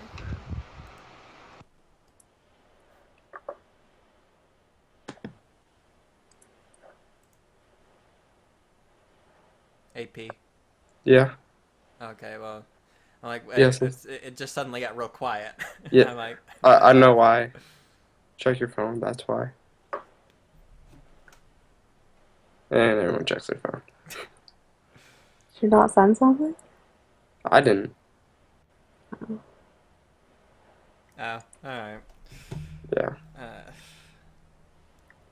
But yeah, they really should simplify the voting system, make it a lot easier, and Choo choo. just make it easier to understand what people are voting for. Yeah, definitely.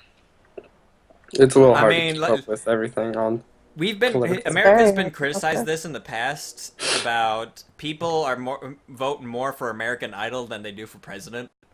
It's Easier. true. We have the worst turnout. I don't know about every nation, but We have the worst turnout in in every first world country. well, I'm not surprised. All right. And we are going to be moving into release info and announcements.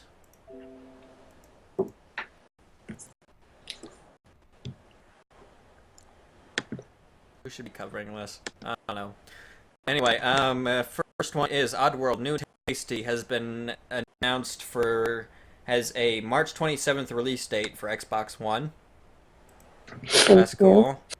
I mean, it's Oddworld. Haven't seen that in a while. That's in I forget what Oddworld Stranger's is. Wrath, I believe, was the last main game. That was for like what, the PlayStation 2? Or was that for No, I think that was all the way back then. Wow. Next is God of War 3 Remastered is coming to PlayStation 4. That's pretty cool. Can I just say that the way Hanyi's frozen right now looks like he's really fancy with like his pinky out? Someone screenshot it. Like I'm so Dude, he's just stupid. like, Tuck's ain't here, so Tuck's got us our screenshots from the last one. Yeah, is he not here? God, I really Nah, think. he was here for a bit, but I don't think he's here right now. Oh, Tux. Checks. Whoop. What? Don't know, don't ask, just yeah. Hmm. Oh, make sure you're not calling back that one lady. Yeah, I edited it. Yeah. What just happened? Are we streaming still? Yeah, we're still streaming. Okay, good. Things will just be out of place for a bit. Yeah, I hit the wrong button. That was my fault. I thought that was me because I just screenshotted you, and I was like, "Why did my screenshot in the call?" No! I was literally You like, ruined it. "What just happened?"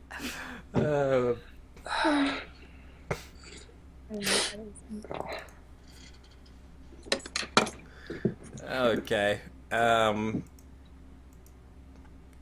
Quick, somebody pick up. Pick what up? Oh, the thing. Pick it Yes. up. Um, Blazing fast first-person aerial combat game Strike Vector coming to Xbox One, PS4. actually, a really exciting game to play. I would suggest if you don't have it on PC already, get it on PC, or wait for it to get on console, then get it. Because I actually need to get it, but I really enjoy Go watching. get it. No, I played it. My friend has it back at my dorm, and you could just watch it, and it's just a really wicked awesome game. It's wicked cool, man. Other than that, it's fun to play a little bit once you know the controls. I suck. I got my shit raped. Let's all get it. Their nation plays. It's like it's fairly cheap. It's like $15-20. Show. Alright, moving on. Carmageddon Reincarnation finally has a release date. I wasn't sure how to say that, so I didn't try. You don't know how to say Carmageddon or I like how you kind of looked Reincarnation. like you were gonna try though. Like, Anyway, April 23rd. So go pick that up. Maybe. I don't know. Depends on if you liked Carmageddon. Batman Arkham Knight their release date has been delayed to June 23rd. And also, there's a rumor going around that Batman Arkham Collection will be coming to Xbox One and PS4, which will include Batman Arkham Asylum and Batman Arkham City. What about Origins? That wasn't made by Rocksteady, so that doesn't count. Yeah, it should. But no, That's it's the Rocksteady Arkham Collection. Rocksteady. Rock's not steady? Is that what I'm getting at from that name? Broken Age Okay. Act 2 is coming in April for PS4, PC, Vita, and more. Yeah, I And don't know anything about that. earlier this week, Slender the Arrival arrived on PS4 and Xbox One. have you guys played that? Oh, I know. So I'm we- sure. I have not, no. I have it on my PC. Never played it though. Why do you have it? You don't even like horror games. One day. We gotta tie him Please down do. and I have him. want it. I would watch that. And I We would like, have to have him stream that. But it just seems like it'd be so. It's most likely gonna You be have over the to. summer. I'm gonna have a late night and I'm gonna stream that. That Amnesia.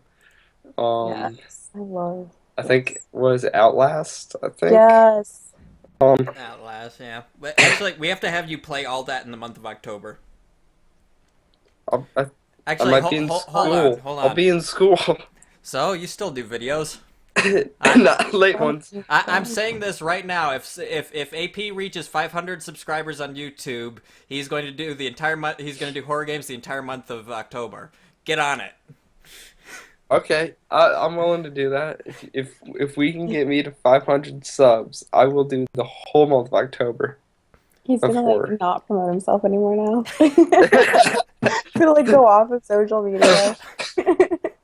I mean, I'm getting a little steady kind of bounce going on.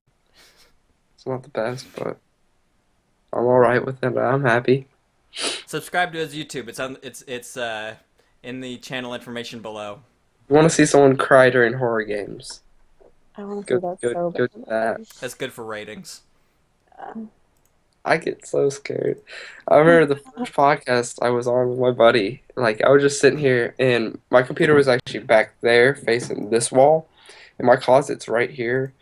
So, like, he was like, "Oh, somebody just peeked their head out that door," and I was like, "Wait, what?" Yeah, And they're like, yeah. "Yeah, they're looking through." I'm like, "Well, that's my closet. What are you talking about?" They're like, "Well, that's weird. Why is someone in your closet?" And I was like, "Stop." I saw that too. That was funny. Oh, it's can't be a thing. What? You didn't get my text? We did. Oh. You did. What happened? Don't ask. Oh, he kicked you. No, Are you serious? no. I'm not. Smurfs reboot has been pushed to March 2017. Who cares? I never watched the Smurfs. Now we have a couple They're all- deaths to mention. Director Walman Grauman has died at age 93. A long time. And what movies did he direct? Hey, you're the one who posted the news. You don't know? Well, Entertainment guy. Let's see. He directed multiple episodes of Barnaby Jones and Murder, She Wrote in a career stretched back to the late 1950s. He died damn. Friday in LA at 93, 3 days after his birthday. Oh, Wow. Oh, doesn't. He also directed the 1964 feature thriller Lady in the Cage, 1965 drama A Rage to Live, the 1966 World War II thriller Ideal in Danger, and the 1970 World War II film The Last Escape. In addition to these films, Grauman directed the 1964 World War II film 633 Squadron, and he patterned the trench run sequence that results in the destruction of the Death Star in Star Wars Episode 4. Cool.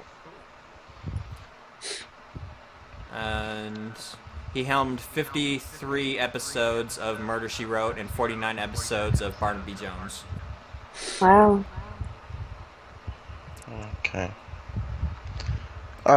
People still watch As- Murder, She Wrote. I'm not sure about Barnaby Jones, but I watch Star Wars.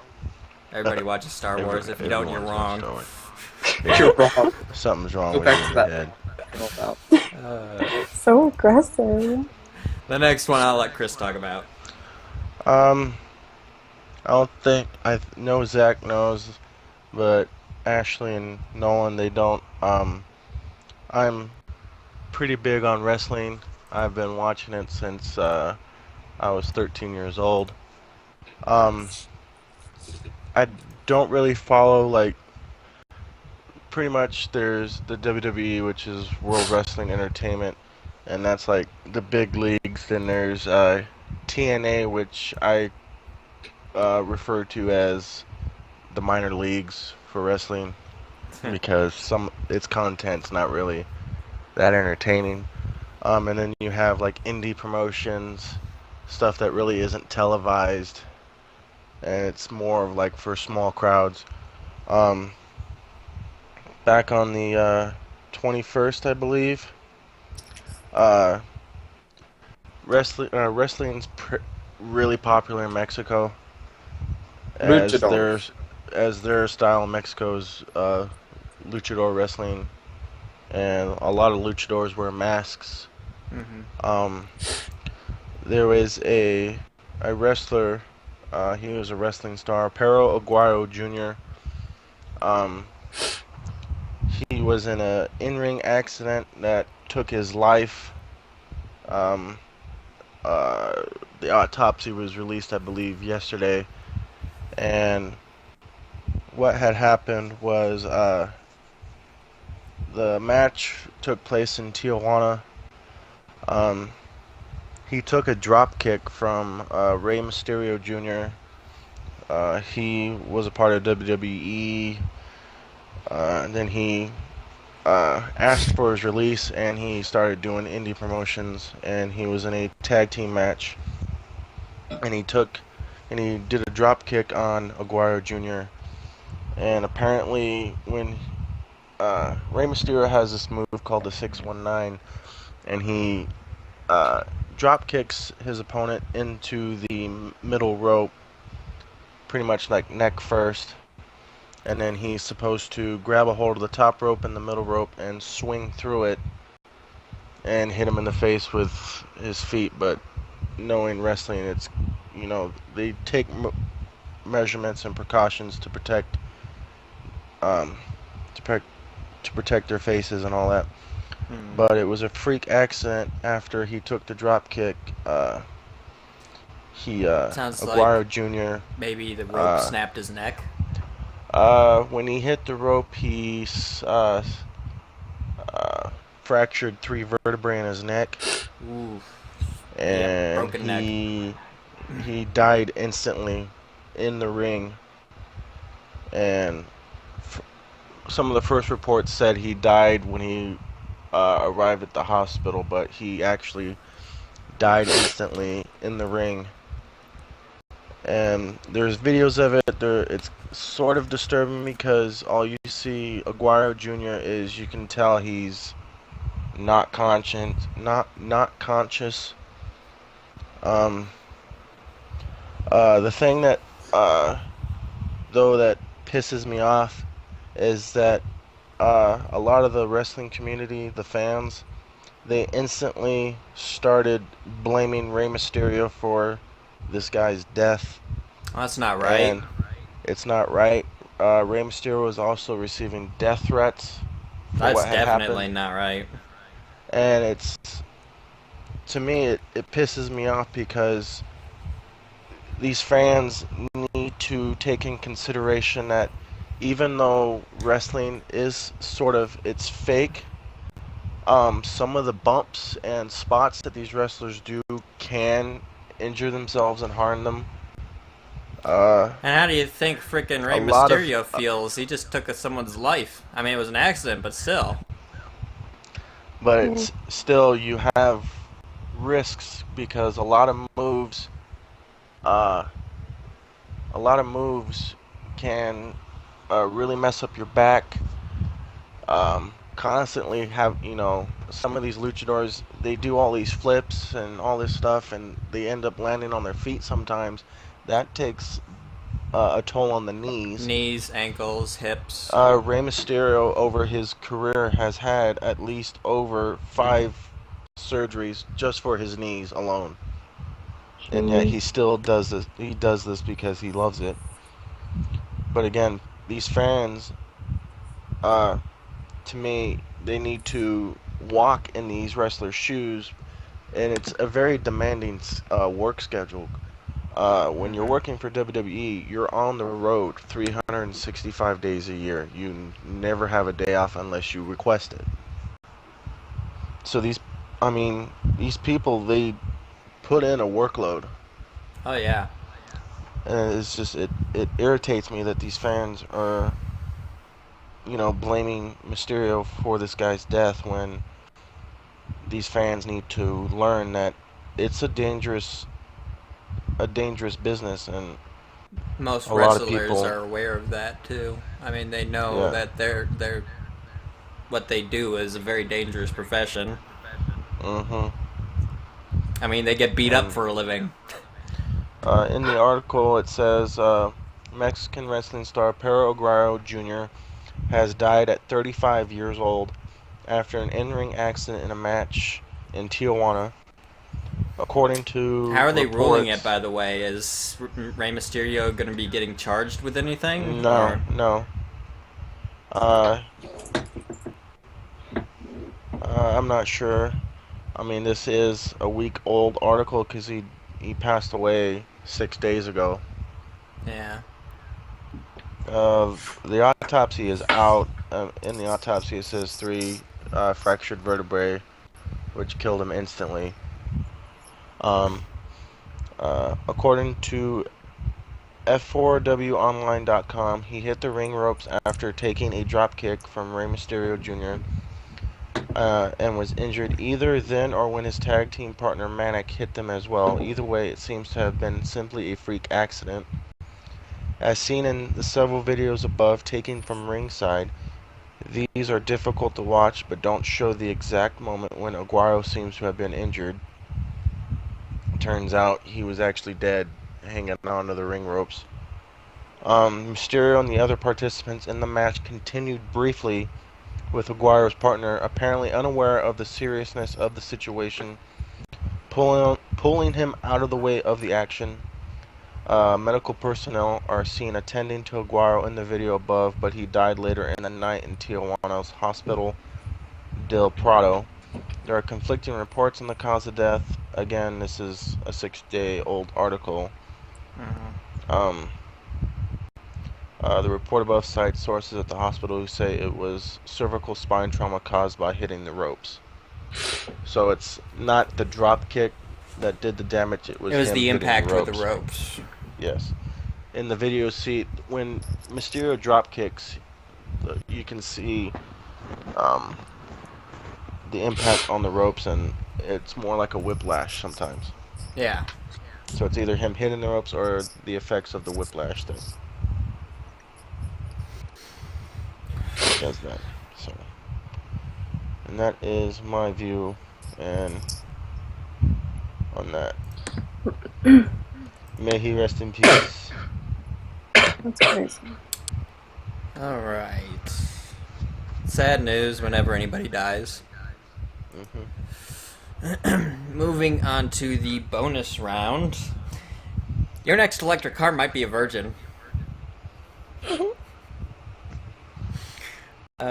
Seriously though, Virgin is developing electric cars. The same people who are Virgin Galactic, Virgin Mobile, that type of Virgin.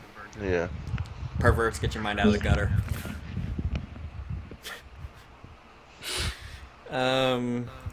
We don't really have much to say about this. It's more of an announcement, really. On the other hand, scientists have created a flying remote-controlled cyborg beetle. Oh. A cyborg beetle. That's what's getting me. So it's like half human kind of thing, or not half human, half bug kind of thing, half robot. It's looks like they attached an electrical device to the beetle and then used that to control it. Like mind control. Sort of, only using electricity. I mean, yeah, probably send little electrical shocks to the nervous systems and shit. Yeah, to I can't think of the right words right Use your now. words, come on. To stimulate certain parts of the bug's brain to make it do certain things. There we go. Alright. I mean, it's pretty cool. Yeah, it is interesting. I mean, if we can do that with like tigers and shit, that'd be cool. I'd be down for that. Remote control tiger. Get him, Fluffy. Wow. Captain America Civil War is shooting in April. Yes, all you Marvel fans. They are going to start shooting the first movie in Phase 3. Reports that extras across many ethnicities are set to start shooting in Atlanta on April 1st. In addition, the casting notices included a new synopsis for Civil War, which is changing up the comic storyline to transition neatly from Marvel's Avengers Age of Ultron. Following the events of Age of Ultron, the collective governments of the world passed an act designed to regulate all superhuman activity. This polarizes opinion amongst the Avengers, causing two factions to side with Iron Man or Captain America, which causes an epic battle between former allies. This echoes recent comments from Robert Downey Jr. on how Tony Stark will shift in response to major events in the fiction. In the comics, the superhero regulation was sparked by the superhero team, the New Warriors, during a botched publicity stunt for their TV show. Daniel Bruhl will play Baron Zemo in Civil War, and it will feature Iron Man as Captain America's foil, along with Jeremy Renner as Hawkeye, Scarlett Johansson as Black Widow, Anthony Mackie as Falcon, and Chadwick Boseman's first appearance as Black Panther. And doesn't this mark actually the first Marvel movie that Hawkeye's been in that isn't an Avengers movie? Yes. Yes. Yeah. Well, he did have a cameo in the first Thor movie. Well, yeah, but I mean, this is the first time he's actually had a real role. Yeah. Alright, the next one I believe is AP's department. Halo 3 ODST. Halo 3 ODST HD was never planned. So they're talking about creating the ODST series to the new consoles. So that's Xbox One. Just Xbox One. Yeah. Okay. Yeah. I'm holding it back. Hashtag AP dies.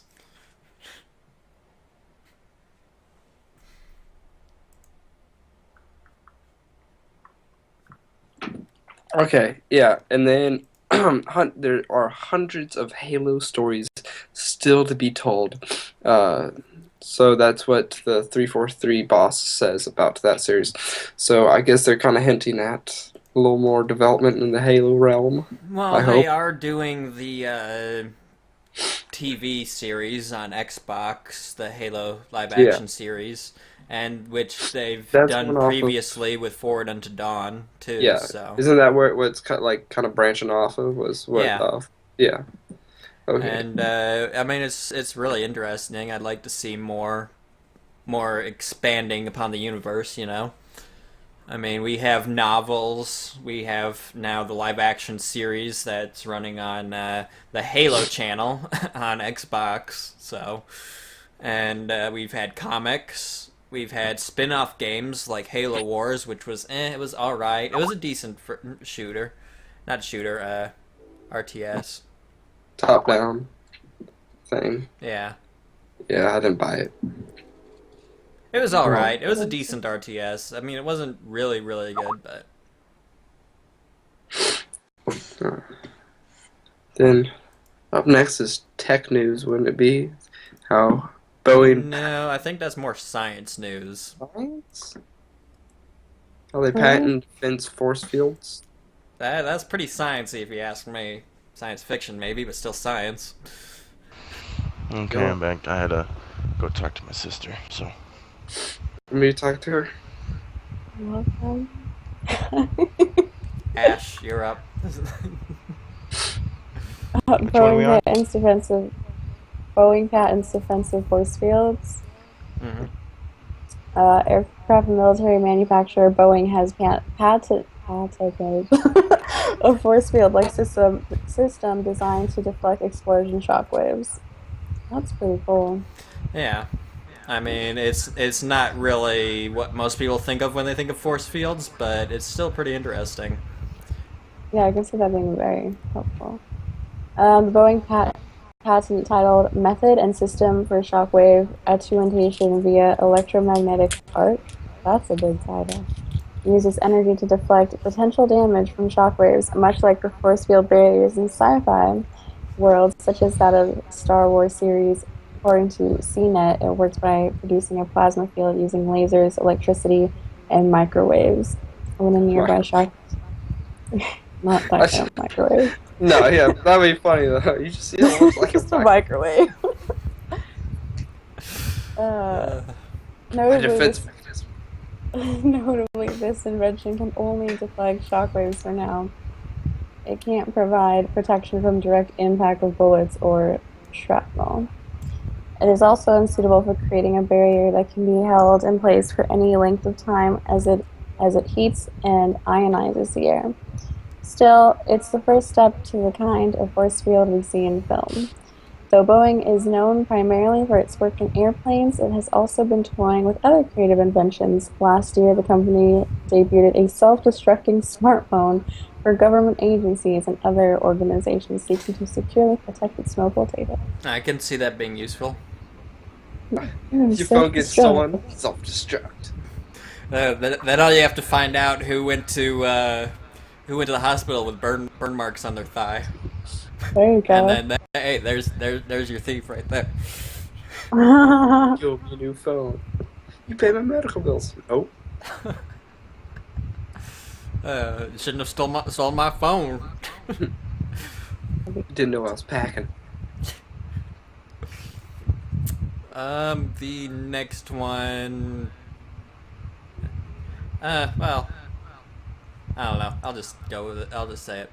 Iwata refutes claims about live-action Zelda series. Yeah. No. So we covered this a couple weeks ago. Actually, I think it was about a month ago now. About a But month ago, yeah. about the possibility of Netflix making a live-action Zelda series. Well, turns out it's not happening, but there is a bit of hope. A bit. Just a bit. Just a little teeny weeny. Hold on for a second while I pull up the article. It says the article in question is not based on correct information. As of now, I have nothing new to share with you in regard to the use of our IPs for any TV shows or films, but I can at least confirm that the article in question is not based on correct information. They lied. But they're not exactly denying it. They're not exactly denying the fact that there might be a TV series for one of their IPs in talks right now. So it's not a complete denial. It's more like a we'd rather not talk about this right now. Nothing's been confirmed. Probably because nothing has been confirmed. Nothing's been set in stone. Yeah. Because just the way that he said that, it's like we have nothing to talk about right now. Okay. They get a free pass this one time. Alright, the next one is what's Rare working on? Platonic knows. AP. I'm dying. Give me a second. This is an interesting podcast. Technical issues and health issues. Ahoy! Is he alive? I don't know, so I'm gonna go poke him with a stick. That one really hurt. Oh. You ever cough so hard it feels like somebody squeezed your balls? Oh. You ever fart so hard your back cracked? I'll admit I haven't had that happen. My friend was telling me this one. He was taking a whiz the other day, and he was like, I was just pushing it. I was forcing it out. I just had to sit down after. It's like, what? Ew. Just took a seat. Oh. Okay, but let's talk about the Banjo-Kazooie inspired game that's coming out. We mentioned, when did we mention that? About 2-3 weeks ago. This isn't about Banjo-Kazooie inspired game. This is about Banjo-Kazooie. Oh. Wrong one. So they were coming out with Banjo. See, I asked you this last night, and you're like, no, it's not that. I think we got confused somewhere then. Okay. So I probably got confused. I'm just lazy. Oh. So yeah, they're coming out with their Banjo-Kazooie. Wow. I need to get Probably. It hasn't been confirmed, but it seems like it might be possible that, yes, Rare is working on another Banjo-Kazooie game.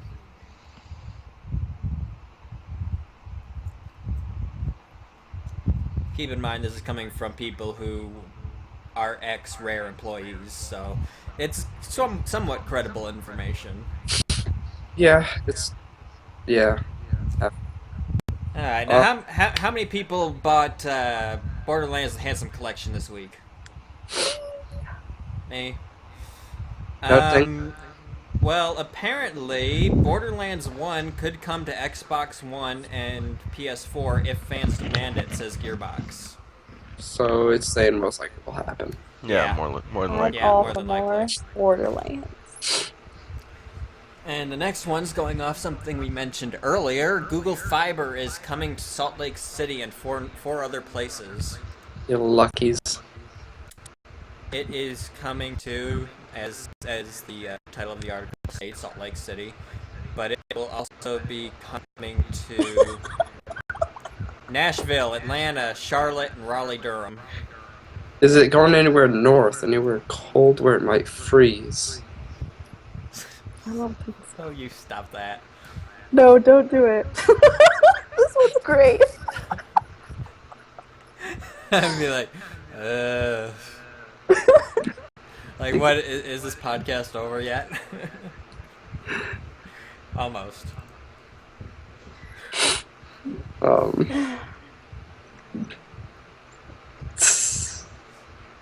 So, yeah. So, to answer your question, no, it's going to the south. Mainly Tennessee, Georgia, and North Carolina. And Salt Lake City. And Salt Lake City. The service is currently available in Kansas City, Missouri, Austin, Texas, and Provo, Utah. I'm fine with that. It's alright. I guess I'm moving either to the south or Salt Lake City, or Kansas City, or Austin, or Utah. I don't want to move to Utah. Austin. I don't want to live in Texas Why not? because it's Texas. Yeah. It's God's land. No, thanks. Yeah, no thanks. I'll let Chris talk about the next one. Chris, Hold on. Fucking messengers acting Super up. Troopers 2. Yes. Oh, yeah. The schnozberries taste like schnozberries. Time to grow out the mustache. So Right much, meow. yes. Right meow. Right meow. When I used to work in the restaurant business, we used to actually go to people, see and just figure it out. Great. Good. The Broken Lizard team is looking for support. Meow. And they Meow. already got support, yeah, because in Yeah. less than a day they made their $2 million goal. And now they want to get to 3 million. And I'm pretty sure they've already gotten there. Yeah, I'm gonna check that We right haven't heard. now. They had Give some me- pretty sweet prizes, like some for donating. Like I think a couple of them, I think they would be in your wedding party. And they're like, we don't give a fuck, we'll wear dresses. Dude, I'm getting married. They gave away a car, a trooper. Alright, so far they have made $2,888,533 in 3 days. So they're less than 200,000 away. Yeah. Yeah. And almost 1,000. Or 1,000. Almost a million a day, right? Well, they made 2 million in 1 day, so they kind of slow down since they hit their funding goal. Otherwise, Well, that's like otherwise they'd their already minimum. be at 6 million. So But they could do so much more with it. More fun. Oh. let's see, what is the most expensive thing you can get? For $35,000. This is sold out. You get everything listed above. Be a producer perks plus you'll get to keep the patrol car that we use on screen in the movie. Wow. If we raise enough, it might even be in a chase scene. If you want, we'll sign the car for you. Nah, man. I'll drive that shit.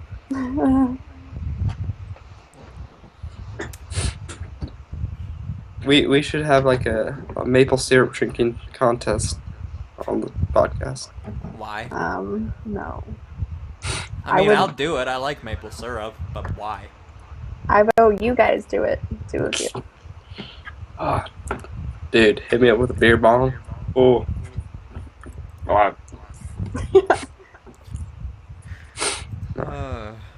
Alright, moving on. Facebook clarified its policies. Now, how about fixing them? Yeah. Because, let's be honest, Facebook's policies kind of suck. Thank you, Mark Zuckerberg. Sucker dude.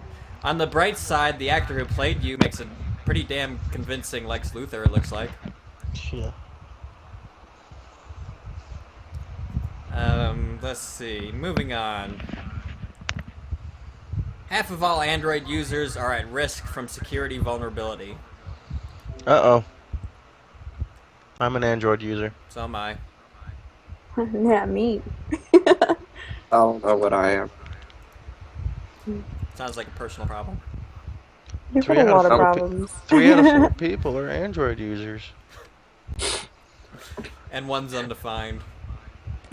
I don't know what I am. I mean, I just got into this whole new phone kind of stuff. He has Windows. Do I? It's the Samsung Galaxy, man. No, you have Android. But yeah, it's 2 out of 4 know they have Android. 1 is undefined, and one's iOS.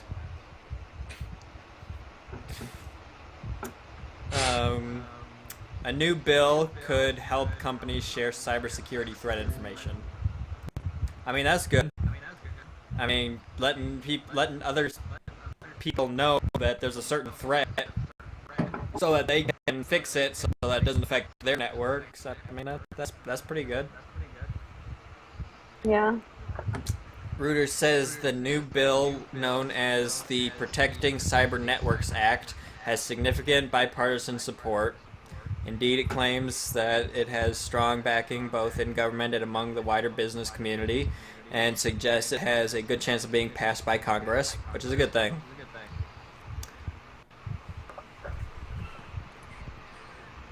Sweet. The new bill would allow businesses to share knowledge of digital security threats with the government without fears of legal action. Sweet. And someone needs to take English again because the original sentence is government without fears of legal action. I have good speech. Do you English much? I'm in English. Hey, AP, you should bring in the next one. GM is developing smarter headlights that will follow the driver's gaze.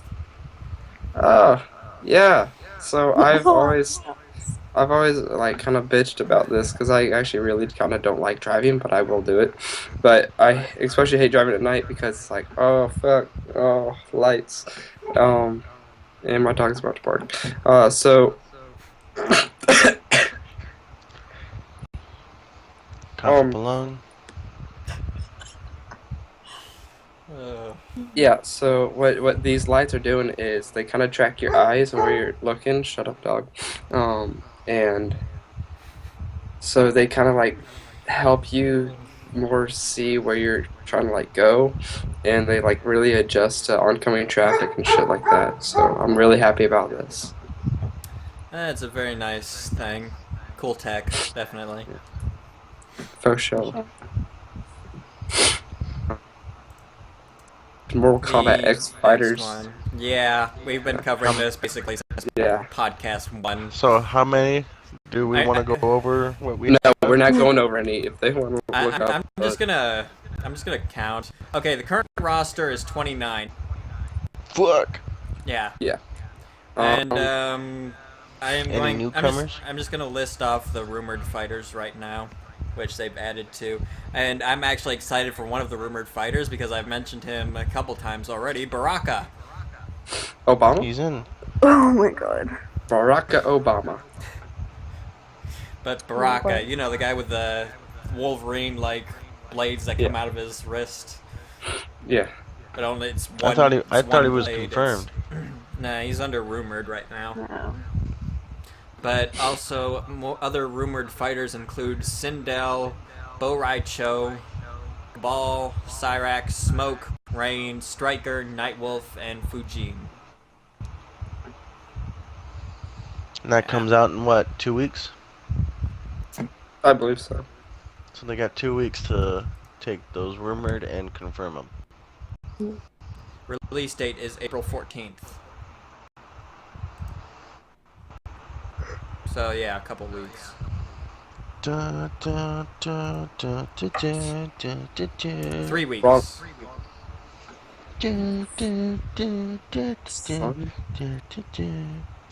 Well, 2 weeks. I was- 2 to 3 I was- weeks. I was leading into the next article. I do want to Star Wars. yeah? Go for it. I already did it. I was singing the. Ever the subtle one. You could have. A flying Star Destroyer drone looks terrifying as it descends from above. I mean, we've covered this guy's work before. He made a Millennium Falcon, he made a TIE Interceptor, and now he made a Star Destroyer drone and looks quadcopter pretty- drone. It looks pretty good. The guy does Yeah. good work. Yeah, and fast. They're just, I believe he crafts it out of like a type of craftsman styrofoam.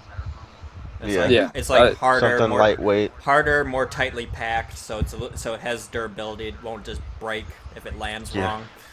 wrong. Then he attaches like lights and stuff to it to give it a more authentic look. And he's done good work, as we mentioned before. I'd like to see him do a Death Star. That might be a little difficult. Maybe if it was the partially constructed Death Star, that might be possible. Because there has to be a way for air to reach the Airflow. blades. You know? But. And the last one we got is the UN just ordered 10,000 of IKEA's brilliant flat pack refugee shelters. Uh-oh. Yes. That's good It doesn't. news. Thanks for the Well, business what are they idea. going to use it for? Third world countries, disasters, you name it. They're just hoarding. They know something we don't. Yeah. New World Order. Illuminati. Templars, Da, da, da, da. assassins. Knights of the Old Republic. Yellow Sith. flag. Shinobi. Monty Python's Holy Grail. I fought in your general direction. Good niggets. What's the airspeed of a laden swallow? African and European. I don't know. Haha. What? Alright. Okay, everybody. That's our show. Thanks for watching this week's Buggy Nerd Nation. Buggy, hacky. Buggy, literally buggy, both technological buggy and other type of buggy. Virus. But, yeah. Your source for all the news you need to know. Remember, we go live every Friday on Twitch at 9 p.m. Eastern, 6 p.m. Pacific. And if you miss an episode, you can always catch up on past episodes on the new Nerd Nation YouTube channel. Go check that out, fellas. So, do your outros, everybody. I'm Big Pimpin'. Alright. He's big. Where can we find you? Oh, I'm a person. I do YouTubes and I do the Twitch streamings. Play nothing but video games. I do other stuff, maybe. But I mostly do video games on both Twitch and YouTube. Mostly Minecraft on YouTube, though. Go check that out. Ash. I'm Ashley Archaic. The gaming channel on youtube.com/AshleyArchaic. I can say that now. Actually, it's /C/Ashley Archaic. Well, I checked it and it still works just without the C too. So. Oh, cool. Yeah, I have a gaming channel. I do Let's Plays. Right now I'm doing Borderlands. I have the Handsome Collection. That's a lot of fun. I haven't played the prequel, so The excited. pre-sequel. I gotta play all pre-sequel. those. Whoops. Yeah, so you guys should check that out. What about you, Bearded? Who? Poke. The man with Oh. the beard. The Sleepy You. Beard. I'm not sleepy. I'm I wide know. awake. Spielberg. Oh my god. Spielberg. I completely forgot about it and you just had to bring it up. Spielberg, I'm your biggest fan. Spielberg. I'm Darth Bearded One. I again mainly team up with the Hanya over here. He recently got a PS4, so A lot of my He's doing- content's been PS4 lately. yes. Bloodborne. Bloodborne and The Last of Us. The last of Bloodborne. And then within the next half a year, I plan on getting a PlayStation 4 so I can continue teaming up with him. Well, you'll still be able to team up with me in Xbox-related content, Yeah.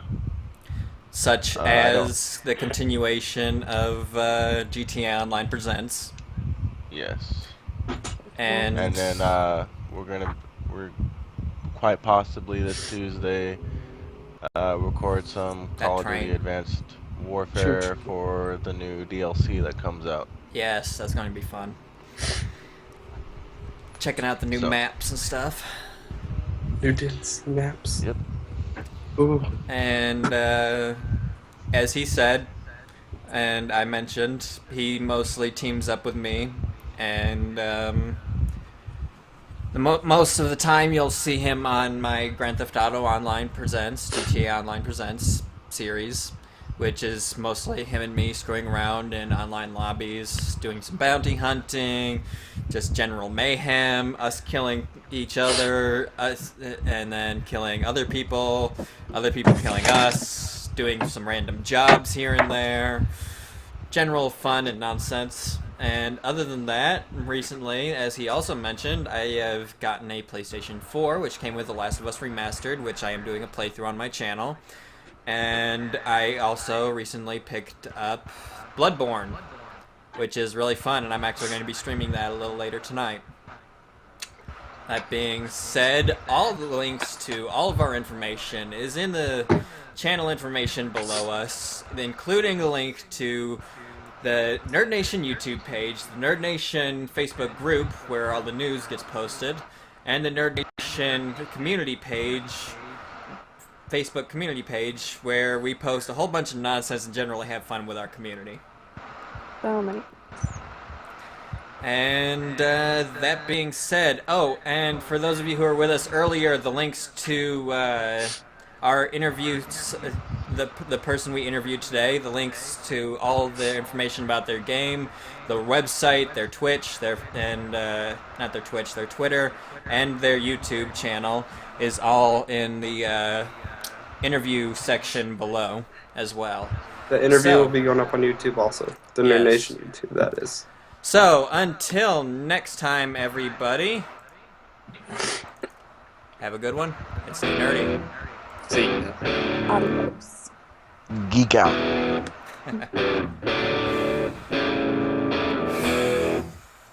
We did better for time. What the hell? Who's messing with a squeaky toy?